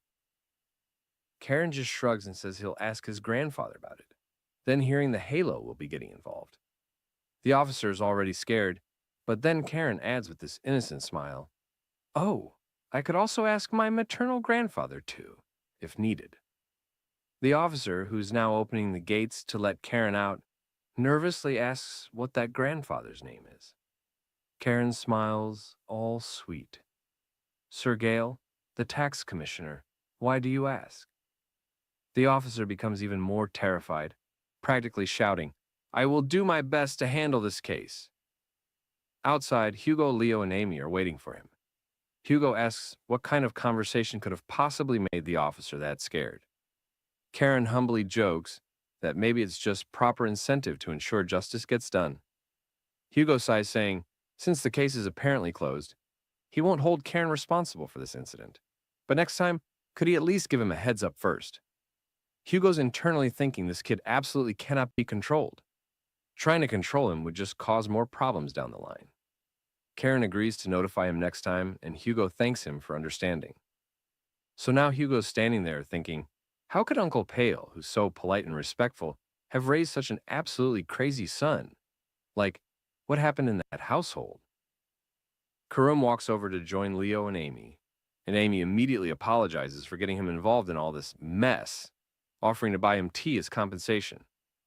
As Amy guides them toward the tea shop, Hugo's thinking about his father's orders and wondering what the hell he's supposed to do when Karen doesn't just get involved in incidents, but actively causes them himself. He's even considering stopping by the magic tower to pick up some magic ropes to control this maniac before things get worse. So, the squad pulls up to the coffee shop and the second con sits down. The staff starts bringing out biscuits, tea, cakes, literally the entire dessert menu. Karen's staring at the sugar bomb like, bear. Meanwhile, Leo's practically bouncing in his seat, and Amy notices Karen's looking kind of different and asks him if he doesn't like the sweets. Our boy tries being polite about it, saying, it's not like that. But just then the owner comes over with another tray of cakes, grinning ear to ear, and tells the gang to eat as much as they want. Karen's looking at Mount Diabetes forming on his table and going, yo, shopkeeper, isn't this a bit excessive? But this man is not taking no for an answer. He leans in all hype, because apparently words spread through town like wildfire. You're the hero who delivered divine punishment on that bastard. Deagle and Karen's just sitting there like, why does everyone think I'm some righteous savior? Seeing this, his plan to get a bad reputation failed in a spectacular manner. Our boy decided to focus on sweets inside. He takes a bite and thinks to himself, you know, it's not bad. Then he turns to Amy and asks her how she ended up drowning in debt to the Kian family. She explained that her dad tried to expand the business and failed so hard they're still paying for it. Leo chimes in, asking if the territory taxes weren't enough to cover things. Amy explains, it's way deeper than that. Provincial nobles living in the capital, that lifestyle will bleed you dry. They need extra income just to keep up appearances. Hugo sips his tea all casual and asks why the Imperial Guard isn't throwing money at her with her talent. Shouldn't she have sponsors lined up? Amy drops the real reason she's been staying independent. Sure, if she picked a faction, the cash would roll in, but she refuses to play the political game. Karen asks why she handicapped herself like that. Amy gets this soft, nostalgic smile. talking about how Kane's pride would never let him compromise his ideals for politics. Only the sword mattered to him. Meanwhile, Kane's sitting right there thinking, "Girl, you got me all the way wrong." It wasn't pride keeping him neutral. It was pure survival instinct. Then Karen just casually drops the bomb. "So if I clear your debt, will you come with me?" Leo and Hugo immediately do his spit take, and Amy's just confused. Leo then turns to Karen saying, "How even for him? Is that messed up?" Karen's like, "Huh?" Then Leo goes into full lecture mode, saying that paying off someone's debt to make them your woman is the same scummy move would pull. Karen damn near lunges across the table to strangle him. "When the hell did I say that?" "You." Hugo wipes his mouth, all serious and disappointed, saying how Miss Amy may not be a knight yet, but disrespecting someone's honor like that isn't right. Karen slams the table hard enough to rattle the teacups. "I'm asking if she wants to join the Herring Knight's order." Leo sighs and tells him not to change his words now that he has gotten caught. They start arguing while Amy's covering her mouth, trying not to crack up.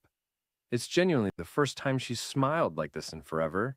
Once the chaos dies down, Amy thanks him but politely declines. Karen's caught off guard. "Wait, so you actually want to stay in the Imperial Guard and fix it from the inside?" She nods with his dreamy, idealistic look and says, "How if Sir Kane were alive?" He'd give the same answer. Kane's internally screaming, "Woman, you have completely misunderstood my entire personality." He wasn't some noble idealist fighting for justice, but he recognizes her type's stubborn, principled people who stay loyal to a sinking ship until it drags them under. During the war, he literally ordered his knights to abandon him and save themselves. Every single one refused and wanted to die fighting beside him instead. They bounce from the cafe. Amy asks about the duel situation. Karen says it's too late now. He'll just have his grandfather arrange an official match instead. The Herring trio says their goodbyes with Leo, especially hyped about meeting her. As Karen's walking away, Amy yells after him, "Karen, next time speak formally to me. I'm older, so I'm your Nuna." Karen doesn't even turn around and replies, "I only respect people stronger than me. You want respect? Beat me to hearing that." Amy's grinning to herself as she walks off thinking, "Bet. Challenge accepted." Back at the residence, Karen gets a call. Zer's voice immediately comes through sounding stressed, asking him what the hell was he thinking, hitting Count's son. Karen's completely unbothered. It fixed the villain problem. Violence works every time. Zers didn't expect him to go that nuclear, especially with Hugo standing right there as a witness. Karen reveals that surprisingly, he and Hugo are actually cool now. They're getting along. Zer sounds relieved through the crystal ball, saying how the victim asked for leniency, so there's no major fallout. But Karn's now on the radar of half the noble families in the capital. "I swear I've told you this 1,000 times already." He tells Karen to show up at the palace tomorrow and makes him promise he'll behave in front of the emperor. Karen goes, "I swear on my father's honor." Zer's pauses suspicious. "Why your father's honor and not your own?" Karen's response is instant and shameless, "Because I don't have any." Karen mentions he tried recruiting Amy from the Imperial Guard. Zer knows exactly who she is and she asks him how it went. Karen told him how she rejected him flat. Zer calls it a shame, saying how the Imperial Guard would be lucky to keep her. Then Karen asks to speak with the family head directly, saying that it is something he needs to discuss with Halo personally. After a bit, Halo's voice comes through asking our boy if he called for him. Our boy replies, "Yes, my lord." Seeing that Khan used the formal title, Halo immediately knows this is official business. He's concerned but tells him to go ahead. Khan gets straight to it. He wants to hold an official match against the Imperial Guard. Halo crosses his arms. Why? Karen reminds him they've always competed with the Herring Knights, so now he wants to test himself against the Guard directly. Halo goes quiet for a second, thinking, "Is that really all you want?" Karen nods. Halo agrees, but drops a condition that's non-negotiable until you meet the Emperor and the royal banquet ends. "You don't cause a single problem." Karen agrees to the terms. Halo warns him to watch his behavior at the palace. Karen figures keeping his mouth shut for one day won't kill him, It's not like he's actively trying to cause chaos anyway. After all, this place is his grave too. Might as well not disrespect it. Cut to the next day. Zer's knocks on Halo's door. Halo tells him to come in. Zer reports he sent that official letter to the Imperial Guard, like Kum requested. Halo asks what the response was. Zer goes, they accept it instantly. Halo's already connecting the dots. The Duke's grandson sends a challenge. Obviously, they're going to take it seriously and prep like their lives depend on it. Zer looks confused. Are you actually worried? Halo sighs heavily. Worried about that kid? Nah, he just reminds me way too much of Kane. Zerst does a double take. You mean Sir Kane? Halo nods, getting this faraway look in his eyes, and he says, how if that bastard were still alive? The Herring Knights and Imperial Guard wouldn't be wasting energy on this petty rivalry garbage. Zer can tell the old man's missing his friend. Then Halo suddenly explodes. Hell no. Why would I miss a man who completely ignored my desperate pleas? Zer is thinking, bro, you are the worst liar, Halo mutters under his breath. Absolutely wouldn't miss that Zer switches gears and asks him, do you know Amy Allura, female knight? Halo nods, remembering she's an Imperial Guard apprentice. Zer mentions Karen specifically wants to recruit her for the Herring Knights. Halo's confused as hell and asks him why her out of everyone. Zer explains her talent is way too good to waste rotting in the Guard. Plus, Karen's probably hooked because of her borderline obsessive respect for Sir Kane. Halo finds that suspicious. Most Imperial Guards won't even speak Kane's name out loud anymore. Zer goes, exactly. They're actively trying to erase him from history. If you hadn't fought them tooth and nail on it, he'd be remembered as the worst villain in history. Halo wonders what about this caught Karen's radar. Zerst reminds him Karen's always been weirdly interested in Sir Kane's story. About Amy's family background, Halo asks if Zer's dug up anything. And yep, he did. Zer ran a full investigation. They're a modest provincial noble family. Nothing remarkable except one detail. 50 years ago, they changed their family name from AKT to Allura. Hearing that Halo completely freezes, he knows the AKT family very well. Cut to the capital streets, where people are losing their minds, chanting our boy's name and their family name. Inside the carriage, Leo asks our boy if he is embarrassed. Karen's like, why the hell would I be? Leo gestures at the massive crowds cheering for them. Karen shrugs it off and explains that they're not doing this for us. Leo's confused and asks him, then who's this for? Karen told him that the nobles are trying to puppet the emperor. Obviously, Leo's brain is lagging, trying to process the politics. Karen turns to watch the scenery. He's thinking whoever's sitting on that throne better at least have some political survival instincts. Cut to sometime later. They exit the carriage and immediately run into a familiar face. Sir Luke's there to greet them, acting all honor that Karan even remembers who he is. Karen couldn't care less about the flattery. Luke explains they can't enter the palace armed and asks for their cooperation. Another knight standing there with a bag for collecting weapons. While dropping his sword in, Karan casually mentions to Leo, did you know Grandpa already broke this exact rule once? Leo's intrigued. When Karan smiles that troublemaker smile 50 years ago. Leo is still processing, trying to figure out what the hell happened back then. The guards, though, they caught that reference immediately. Their faces go pale and grim. Khan's grinning like an absolute demon when Leo finally realizes and starts panicking. Are you insane? Why would you bring that up right now? Meanwhile, Luke told our boy to watch his words before the Emperor. Karen just casually goes, yeah, I'll keep that in mind. They're still chatting when suddenly the guard next to them straight up collapses. Luke spots the sword on the floor with the blades slightly exposed. He's shocked senseless by the aura radiating off it. Karen just comments all casual. My sword's a little temperamental. He flashes that nasty smile and tells them, you better handle it with care. But nah, Luke doesn't entertain him at all and tells him that he'll personally escort them to the main hall. They enter the palace proper. Luke and two knights walk alongside Leo and Caron across this golden carpet. Leo's looking around in awe and goes, The royal palace is seriously extravagant, isn't it? But Karen doesn't say anything, seeing that his troublesome brother, who always has something to say, is staying quiet. Leo starts getting concerned. He looks at our boy and notices the mana actively leaking out of him. He looks at the knights, surprised they haven't sensed it yet. Then he catches Kieran's expression, and Leo's never seen him look like that before. He doesn't look angry or annoyed. Leo remembers Mommy Sabina's warning to pay close attention to Karen's emotions. But right now, he can't read him at all. Karen's staring at these castle corridors, and they're triggering memories he'd rather forget. Right here, 50 years ago, flames consumed everything. His body covered in wounds, a sword impaled through his chest. Death approaching. Karen closes his eyes hard. He needs to stop spiraling. There's still way too much left to do. They reach a massive door. A butler stops them in their tracks, saying, "This is His Majesty's court, so they'll have to state their identities." Luke steps forward professionally.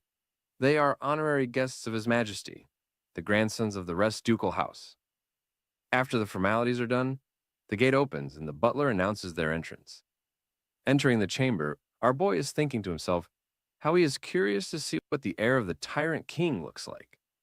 So Karn walks into this massive imperial hall, and there's some dude in a fancy white cloak with his back turned addressing everyone. Karn's standing there, confused as hell, because he has no idea who this guy is. Then the man turns around and tells them that the emperor is basically dying in bed right now. He can't make it. He's super sorry, though, and wanted me to tell you that. So don't get it twisted. I'm just the messenger here. And bro, it's not just some random messenger. It's the crown prince himself, Yorn Carrion. The moment Karen realizes this, he immediately drops to his knees and gives his greeting to him. Meanwhile, Leo is just standing there all confused. But then he quickly copies his brother and says, how it's an honor to meet him. The prince looks down at them with these intense orange eyes and goes, I heard about what you boys did at the Belly's Barony. Truly fitting for the grandsons of a hero?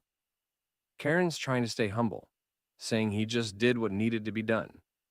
But internally, man's having a whole crisis. He's thinking, you've got to be kidding me. This dude looks exactly like the old emperor, the one who literally sold his soul. Like same facial expression, same creepy gaze, everything. Kurum's desperately trying to convince himself they only look alike because they're grandfather and grandson, nothing more. He's actively pushing away any thoughts that Eorn might be just as twisted as the previous emperor. Then the crown prince switches topics and casually mentions, oh, I heard you became close with Rio, and says how it's great that the duke's grandsons are friends with him. And Karen, man's internally grinding his teeth just hearing that name. But Leo, being the diplomatic one, quickly corrects him, saying how they are merely acquaintances. Karen's brain is screaming at his brother. Do you think that was a compliment, you idiot? Karen recovers fast, though, and plays it smooth. I thank your highness for overestimating us so much. I'll make sure to honor the rest in house's friendship and maintain good relations with the sixth prince. Hearing that the crown prince goes dead silent, clearly thinking hard about what Karen just said. And Karen, man, smiling, satisfied with his political chess move. Meanwhile, Leo's looking back and forth between them, completely lost, because he doesn't understand politics at all. Eventually, the crown prince just nods and changes the subject and tells them how tonight's banquet is in their honor and tells them to enjoy it well. The brothers thank him in unison. And as they're leaving, Yorn recommends they rest until the party starts. Once they're gone, the prince is left alone to process everything, contributing to friendship with the royal family by being little friends with that brat, Rio. Ha! He finally forms his opinion about Karen. He really is as amusing as the rumors say. The butler guides them to their rooms, mentioning their swords have been safely stored there. Once they're alone in front of the fireplace, Leo breaks the silence because he's still confused about something. Our grandfather overthrew the emperor who sold his soul, right? Karen tells him to continue. Leo's sweating bullets now, barely able to get the words out. But the current emperor is the son of that emperor, right? Karen immediately warns him to watch his mouth in the palace. His sword starts mocking him lightly, so Karen tells it to check if there's any listening magic in the room. The sword's already done it and found nothing, but it's annoyed about being used as a detection device. Now that Karen knows they can talk freely, he explains, normally it would be weird. Yeah, but the new emperor actually participated in the revolution himself. That's why our grandfather's justifications are even stronger. Leo's mind is blown and he asks why the imperial family doesn't like them, when they literally helped them take power. Karen flips the question back. Why do you think that? Leo admits he doesn't know, but something felt off about how the crown prince acted toward them. Karen's actually impressed his brother's developing some political awareness, though he does admit when you called us friends with the sixth prince earlier. I really wanted to smack you, but yeah. He noticed the hostility too. They're both sitting there, trying to figure out what's going on when suddenly the door bursts open with the answer.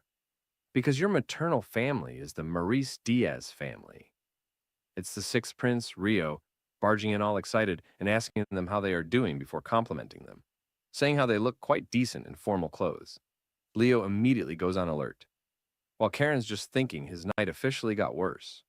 Before Leo can even stand to greet him properly, Rio stops him, saying that there's no need for things like these between friends.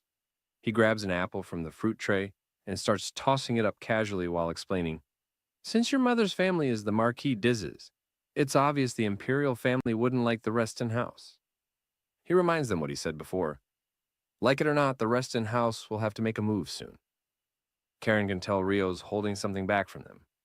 Rio tells them to think of it as an imperial tradition and takes a bite of the apple. Isn't it obvious? The tradition of the son overthrowing the father and taking the throne. Karum watches the prince closely as he frowns.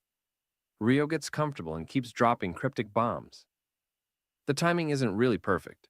Even the county of Kiel is benefiting from the mayors of Dace's influence. And then adds how all the capital's nobles are showing up tonight.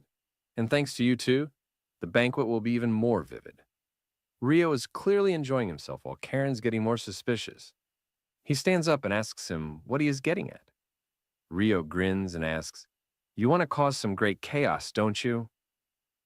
Karen fires back. You're the one who wants to make things wild. The prince doesn't even deny it. I can set a scene for you to do whatever you want. Are you interested? Will you join me? Karen stays silent for a moment before finally asking Rio to explain his plan. Rio just laughs while Leo's sitting there, feeling like they're walking straight into a trap. He's thinking they must be joking about causing chaos at an imperial banquet. Right. Cut to later that night, and the chandeliers are lighting up this massive hall where all these noble ladies are already gathered in their huge dresses gossiping about royal drama. When Karen and Leo walk in, Leo's jaw literally drops. The man's staring at all the beautiful women with his face turning red. Karen immediately tells him to get it together. Karen's reflecting on his own life, thinking it's been forever since he last attended a banquet. In his past life as a former slave, nobody wanted him there anyway. Before he could even start enjoying the party, he got this weird feeling that something felt off. Like, this place is supposed to have more magical security than Fort Knox, but he's detecting dark magic everywhere. Cut to Leo walking into the banquet hall, and his first reaction is, whoa, look at all these fancy people. Karen immediately shoots him that look like, bro, can you not embarrass us right now? But Leo is genuinely confused, like, what? I'm just existing. Then this dude with a fresh fade walks up introducing himself as Carium from House DZ. All polished and noble, probably expecting some proper etiquette, but nah. Our boy gives him the most pathetic handshake imaginable, like zero effort. Doesn't even make eye contact. And this dude is absolutely furious because of this. In his mind, he is like, did this backwater? Nobody really just disrespect me. Leo quickly jumps in doing damage control, making up excuses that Karan's just nervous, since it's his first big event. Kareem's clearly not convinced, but decides to take the high road, thanking them for handling some bandit situation his dad mentioned. Then, out of absolutely nowhere, this voice booms across the hall. Wow. Still out there risking your lives for His Majesty's people, such loyalty, unlike these capital nobles who just suck up for power and titles. The entire room goes silent. Everyone turns to see the sixth prince just casually throwing shade at maximum volume. Rio's standing there with his usual grin, fully aware he just started beef at a formal event. Kareem immediately bows, but internally, he's screaming because this half-blood prince is wilding out. And he even told Rio how this is an assembly of nobles loyal to his majesty and that he should watch his words. Rio just shrugs like, whoops, my bad. But, he meant every word. While this political rose session is happening, Karen's not even paying attention. He's laser focused on tracking that dark, magic signature, and his eyes lock onto this woman sitting at a table wearing a mask with braided hair acting all innocent and mysterious. The second she realizes he's staring, she smiles with these crimson lips, and Karen knows he's found his target. The prince is still going, throwing his arms around Leo and Caron, and telling them to follow him. Seeing this, Kareem is like, yo, we were in the middle of a conversation. But Rio, this bastard, just goes, come on, won't socializing be way more fun if we all hang out together? Kareem tries to politely suggest maybe the prince should tone it down, but Rio fires back immediately. Oh, are you trying to lecture me about power? Even the street dogs know that Diaz's family runs this place. Kareem tries to backpedal, but it's too late. Rio has already bodied him in front of everyone. That's when Crane's officially had enough. He turns to Kareem, saying how he's been running his mouth for God knows how long, and that he should shut up before that bastard could do anything. Karen puts his hand on his sword and starts pulling it out. Leo and Kareem are internally panicking because you absolutely do not draw your weapon at an imperial banquet unless you want to get executed. Karen looks the prince dead in the eyes and says, "Six, Prince, the act's over." Rio's confused because he was having such a good time stirring the pot. But then Karen leans in and whispers, "A rat with dark magic is hiding in this hall." Suddenly, everything clicks. The whole room's staring now, wondering what the actual hell is happening. Rio wants to call the Imperial Guard, but Karum flashes that psycho smile and reminds him, "Did you forget who I am?" The prince sighs and mutters the old family motto, "Doctors care for the sick and rest care for demons." He asks what the play is, and Karen tells him simply, "Make sure nobody escapes." After that, Karen starts walking forward, and this bastard, for some reason, then tries to stop our boy. He puts his hand on his sword like, "Back the hell up," but Khan just looks at him, doesn't even say a word, and Kareem completely freezes up. Our boy then so very calmly told him to get the hell out of his way and just walked past him. After our boy was gone, this bastard was thinking about what just happened now and how he literally couldn't draw his sword even if he tried. The pressure radiating off Karen is insane. His mana is flooding the entire room like a tidal wave, and nobles are scrambling to get out of his path. Meanwhile, Leo's trying to piece together what's happening when he sees Rio pull out this fancy staff with an orange orb on top. The prince grabs another matching orb and starts channeling energy between them, muttering that he never thought he'd actually have to use the artifacts his sister Ponia gave him. But here we are. A sphere of light forms and explodes outward, creating this massive barrier around the entire banquet hall. The nobles start absolutely losing it, and Leo asks why they need to buy time. Karan's already at the masked woman's table, sword pointed directly at her throat, and says how he didn't expect someone in the capital would welcome their family, considering we're usually a thorn in everyone's side. The woman slowly removes her mask as Karen continues. "But here you are welcoming us. Though I can't exactly call you a person, can I?" The second she's fully exposed, dark energy erupts from her eye, way more powerful than Karen expected. The energy slams into Rio's barrier and shatters it completely. She stands up, looking Karen up and down with his creepy-ass smile, saying how our boy is quite a handsome one, saying how she likes him. "Lady, he's only 13. Restrain yourself." But nah, our boy is not interested. And he conveys his feeling by straight up beheading her. As the head rolls up on the floor, everyone panics, screaming about how our boy just killed someone. But then the demon lady opens her eyes, saying how our boy certainly has his charms. Seeing this, the crowd started screaming and running, and in a moment, the entire hall erupts into chaos that's severed head chilling on the floor. Yeah, it doesn't stay ahead for long. It starts distorting and transforms into a bouquet of black roses that explodes into petals, scattering everywhere. Karen's eyes narrow, tracking every single petal, trying to figure out what kind of nightmare this is. Before he can even react, the petals swirl behind him and reform into the woman's full body. Except now she's showing her true demonic form. She's casually checking herself out, going, the regeneration wasn't perfect. This sword actually devoured my mana. I didn't know the rest family had something like this. Karen grips his sword tighter, absolutely pissed that she just exposed his weapon secrets to everyone in the room. He tells her how lucky she is, adding that if he were just a little bit stronger, she wouldn't even be standing there running her mouth. The demon lady licks her fingers all creepy-like and fires back, saying how if she had things her way, she would have already devoured our boy whole. Then she goes, well, why not? And straight up launches herself at him. Karen releases his aura, instantly calculating that he cannot take a direct hit from this thing. He dodges at the last second, but he's a split second too slow, and the demoness nicks him on the neck. Then, licking her fingers, she goes, yep, just as I thought you'd taste sweet. Leo sees his brother get hit and immediately reaches for his sword, ready to jump into the fight. But Rio grabs his arm, stopping him, and tells him how he can't interfere, as this is Karan's fight. Leo's like, what? But the prince explains that Leo knows Karun better than anyone. If he needed help, he'd actually ask for it. Leo reluctantly backs off, but he's shaking with frustration because he wants to be strong enough to actually help instead of just watching from the sidelines. Rio knows the harsh truth. If Leo charged in right now against a creature like this, he'd just get himself killed for nothing. Meanwhile, Karen's neck is still bleeding despite him trying to control it with mana, and even his sword is telling him to give up. The weapon's literally saying he's way too weak to fight her at his current strength.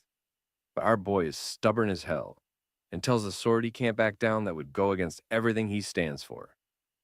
If preserving his conviction means dying, then so be it. Plus, there's no way in hell he's letting a demon walk out of here alive. He pulls up his cloak collar to hide the wound and unleashes the maximum amount of mana he can control. Seeing this, the demon lady gets even more interested in our boy and says she likes the look in his eyes. The lady, he's literally 13 years old. Find someone your own age. Damn. Then she charges at him again, this time faster than before, but she targets the poor bystanders instead.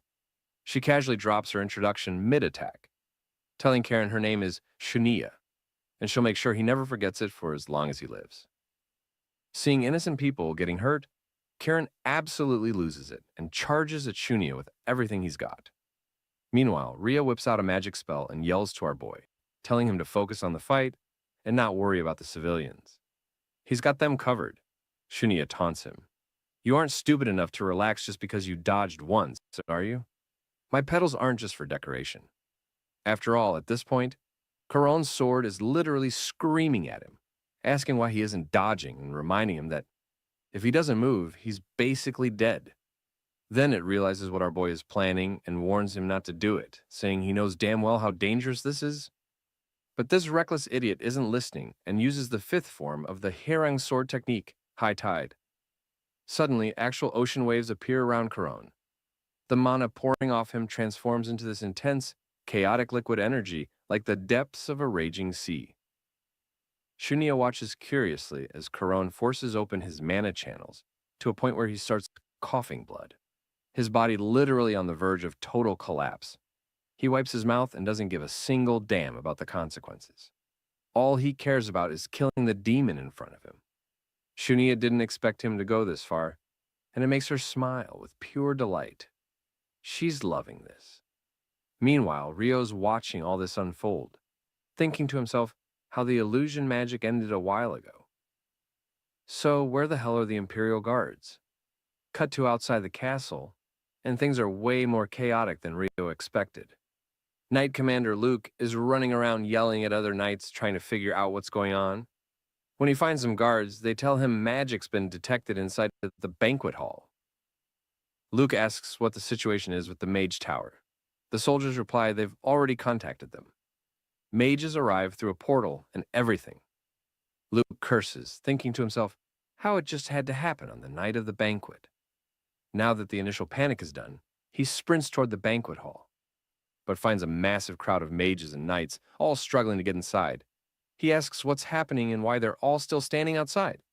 One soldier walks over, explaining how the mages can't break the barrier. Luke's brain short circuits, a barrier that even Mage Tower mages can't break. What does that even mean? Seeing the captain's confusion, the knight drops the bomb. The mages are saying it's the work of dark magic. Luke's eyes go wide with absolute shock. Dark magic in the Imperial Palace. During a formal banquet, he can't even begin to process what kind of nightmare is happening inside that hall right now. So, inside the hall, this demon lady is circling our boy, explaining how she can't actually kill him because her king didn't give permission for that. But he didn't say anything about not having fun, so she's going to enjoy herself today. She lunges straight at Karin, and our boy does this clean slice with his sword. But this demon just changes trajectory midair.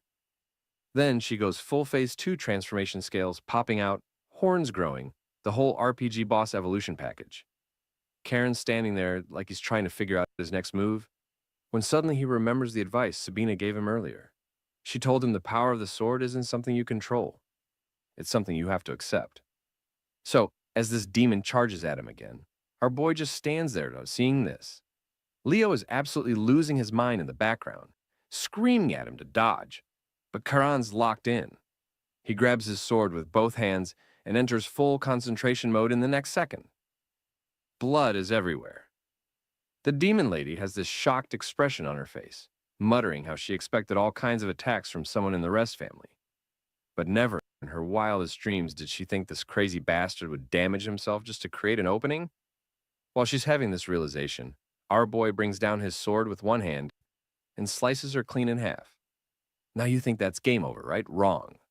This demon's still talking, calling our boy's decision bold and interesting. And then she notices something about his sword.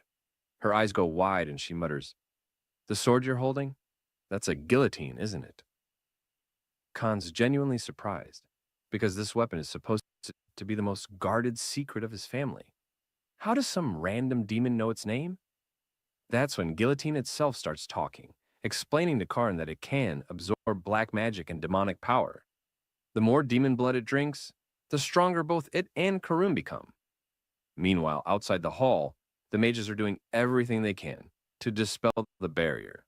And finally, they manage to break it.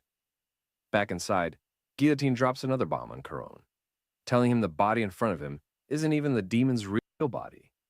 Karen smiles, saying, "Yeah, he figured that much out already." But what doesn't make sense is how they got into the Imperial Palace in the first place. Even with an inside collaborator, you can't just rampage through the most secure location in the kingdom. Just then, Luke enters the hall and orders everyone to fall back. As the demon's body starts disappearing, Karen looks at her, saying how today she has managed to live. But one day he'll rip her to shreds. The demon lady just smiles, saying she'll be waiting for him beyond the abyssal sea, and casually adds that her king is looking forward to meeting him too. After making sure everyone evacuated safely, Luke turns to look at our boy and the fading demon, absolutely confused about how any of this makes sense. How the hell was there a demon inside the Imperial Palace? Then he overhears a group of noble ladies gossiping about how they would have died if the sixth prince hadn't protected them with his magic. Another lady chimes in saying she never expected Rio to actually be useful for once. The knights nearby are looking at each other confused as hell, asking, "Since when did the sixth prince know magic?" The scene shifts back to Karen, who finally collapses from blood loss. Before he faceplants, Leo rushes over and catches him immediately calling for mages to treat him as soon as possible. And even at a time like this, our boy's worried about his reputation, telling Leo not to make a fuss about it because it's not that serious. Rio walks up and is like, "What the hell are you saying? How is this not a big deal?" Then he throws a recovery potion at Kiron, telling him to drink it. Our boy catches the bottle, but gives Rio this suspicious look like, "Are you using this situation to make me drink something weird again?" Rio's deadpan responds, "That's the dew of the world tree, a potent elixir," adding that you can't even buy this with money. Karen realizes Rio's not joking and asks why he's giving him something so precious. Rio gives him this big smile and says, since he's decided to invest in Karen, he has to go all out. For context, the D of the World Tree is legendary. It grants immense magical power to whoever drinks it. After chugging it down, Karen tells Rio he won't forget this favor. Rio's like, "You better not." Then Karen turns to Leo, saying he'll handle things here, and telling Leo to go contact their grandfather. Leo's like, "What the hell are you talking about? You need to rest right now." But before they can argue further, Rio just pulls out his magic staff and whacks Karen straight in the face, knocking him unconscious. And Leo cannot believe what just happened. He's looking at Khan on the ground, then at Rio, thinking, did this man really just bonk my brother in the face like that? But instead of explaining himself, Rio just says, now that use of black magic has been confirmed, it's only a matter of time before Halo himself gets involved. So Leo needs to take care of Khan for now. That's when Luke walks over and announces he's arresting Rio, saying he's a suspect with connections to the attackers. Leo immediately jumps in, defending him, calling it ridiculous. But Rio just waves his hand dismissively. He tells Luke there's no need for handcuffs. He'll walk on his own 2 feet. But before leaving the hall, being all casual like he usually is, he tells Luke he's innocent. Luke responded by saying how it's hard to believe the word of a guy who secretly broke Imperial law and learned magic. So before leaving, Rio turns to Leo one last time and says, my bet is over. Now it's time for the rest and Duche to get involved. He tells Leo to inform the Grand Duke that Rio helped them fight off the demons. Leo is just standing there completely lost because he has no idea what the hell is going on anymore. We cut to the Crown Prince's office where Halo is looking out the window, telling Orin there's no time for formalities. According to the promise he made to the Imperial family, he'll make sure to kill all the demons, but first he wants to meet with his grandson. Then he turns to Orin and adds, surely you won't mind that. And oh boy, he wasn't asking. Man is absolutely pissed. The scene shifts to the top of the castle wall where this knight is on watch duty just vibing, when his buddy walks over, asking what he's thinking so hard about. Are you nervous or something? The knight laughs it off like as if. But Kirua takes a bite of his apple and goes, I mean, it wouldn't be weird if you were. Halo's stronger than you and you've literally never beaten him once. Kane looks annoyed as hell by this response, saying how he's wrong. He was just holding back for Halo's sake this whole time. Carol's just like, yeah, sure, buddy. Whatever helps you sleep at night. Then the conversation takes a serious turn. Kane asks Kuroa why he stuck around for so long. He could have lived a good life if he bailed earlier. But now he's going to get hunted for the rest of his days because of that black magic gift he received from the Emperor. Kane turns to him and tells him to run, saying, there's still time to leave before the army attacks the castle. But Carol is like, Captain, being hunted for the rest of my life sounds like a pain. I'd rather just die here with you. Then he flips it back on Kane, asking why he made the choice to stick with that mad emperor for all this time. Kane tells him it has nothing to do with the emperor. It's about him and the life of a slave he's lived up to this point. He wants it to end today. Ku's response, do you have any idea how stupid that sounds? But then he adds, since you aren't leaving, we aren't leaving either. Cut back to the present, and these 2 Imperial Knights are straight up picking a fight with Azure Knight, being all disrespectful about it. After they leave, one guy asks the Lady Knight when they're going back to the Azure Fortress, because if he stays here one more day, he's definitely going to kill those Imperial bastards. The Lady Knight's like, well, that's not happening anytime soon. We're stuck here as long as the Grand Duke is here, which means a long time since the investigation is still ongoing. Meanwhile, our boy Karen is still knocked out with Amy and Leo by his side. Leo suddenly thanks Amy out of nowhere, and she's all confused like, what the hell are you thanking me for? Leo explains how she helped him and Caron, and considering the beef between Imperial Knights and Azure Knights, it couldn't have been easy. Amy's about to do her usual routine, saying how if Kane were alive, he would have done the same when our boy wakes up and immediately tells her to shut up, asking if she really doesn't know anything else to say. And folks, the first thing this man does after regaining consciousness is curse that damn bastard Rio for hitting him in the face. Leo fills him in, saying Rio's been arrested by the Imperial Guards, but Halo's on his way to get him back. Our boy confuses and asks, arrested? Why? Then he asks if grandfather is here too. Leo tells him Halo came to the palace leading the Azure Knights right after the attack. Karen's wondering if he used the teleportation circle to get here that fast, then asks if another attack happened while he was unconscious. Leo's like, "Did the prince hit you too hard? How can you think anyone would be stupid enough to attack while Halo's here?" Then he takes a good look at Amy and goes, "So what the hell is this woman doing here?" Leo tells him she came over to help, but nah, our boy's not buying it. He asks Amy if she only helped so she could beat him up after he got better. Amy's offended as hell, saying, "What do you think of me? I was just trying to repay the favor you did me, you jerk." Just then, Halo enters, asking if Karan's doing all right. He pulls out a chair, takes a seat, and gestures for Amy to come over. While settling in, he tells our boy the ocean within him has increased to 5. Karen explains that to stop the demon, he had no choice but to forcibly open his pathways, which is why he had to use the 5th form of Maelstrom. As Amy takes a seat, Hello continues saying, what our boy did was straight up stupid, then asks if he's even mastered the 4th form yet. Karen admits he hasn't mastered it yet, but he's seen others do it millions of times, so he learned by watching.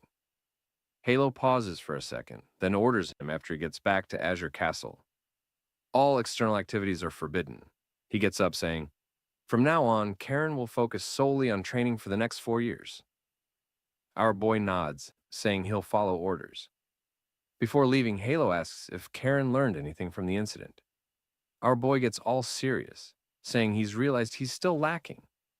Halo tells him not to look so depressed. A hasty desire for power always brings disaster. Karen explains he doesn't want power because he's greedy, but because of what the demon told him before disappearing.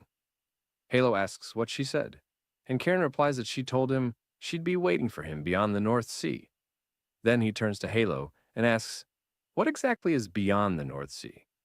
Halo hits him with the classic, you're not worthy of knowing that yet. Halo then asks if there's anything else he wants to say.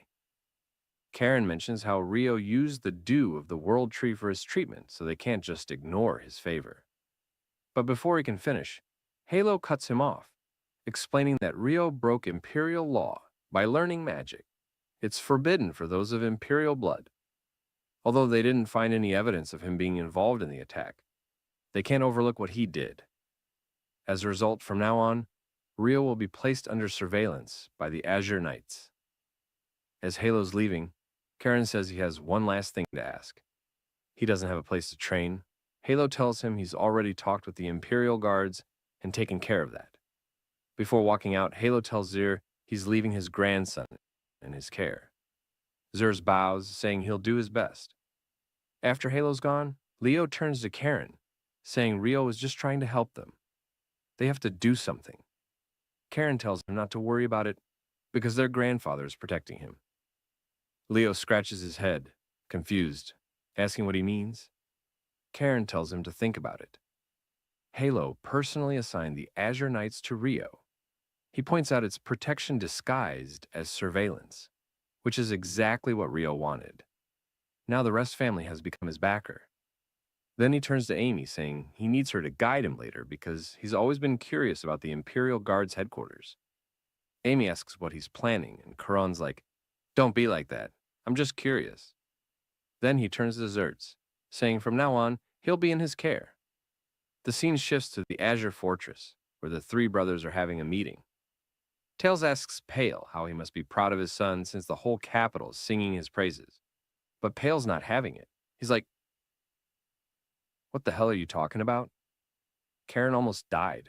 He goes on saying, reputation, rumors, and fame don't matter. This is the 2nd time he's come close to losing his son. Just then, that bastard Raphael chimes in, and as always, this dude doesn't have a single nice thing to say. He starts mocking Tails, going on about how that intelligence network he was so proud of turned out to be completely useless in the end. Tails is cursing this idiot in his mind, thinking how instead of wasting time trash-talking him, Raphael should be concerned about how Caron's already made a name for himself at such a young age. Palis had enough of these bastards at this point. He stands up and says he's leaving now, adding that someone has to take responsibility for what happened. Raphael gets up too, saying he'll be taking his leave as well. Once they're both gone, this snake starts thinking how Karen is no longer a minor nuisance anymore. If things continue like this, he'll become the biggest obstacle in the line of succession. Then he takes a seat, pulls out his crystal ball, and contacts some mysterious dude. The person on the other side is clearly annoyed, telling him this better be worth his time, but this bastard just says he wants to meet him in person and addresses him as elder. The elder replies that the timing is not good, but Tails insists it's for the good of the family. The elder agrees, saying he'll come to him soon and to wait. Now looking out the window, Tails is thinking how the time has come for Karen to choose a side. He can either help him or become his enemy. Meanwhile, at the Imperial Guard's headquarters, our boy is busy with his training. He opens his eyes and starts celebrating, hyped as hell, saying the process was a success. Even though the mana was different in nature, he managed to successfully assimilate it. He reaches for his shirt, thinking how this is why the dew of the world tree was so expensive. Well, it makes sense since it's something only elves can get. As he's exiting the training hall, he's already scheming, thinking about how he should make Rio get more of that stuff for him. As he opens the door, Leo walks in.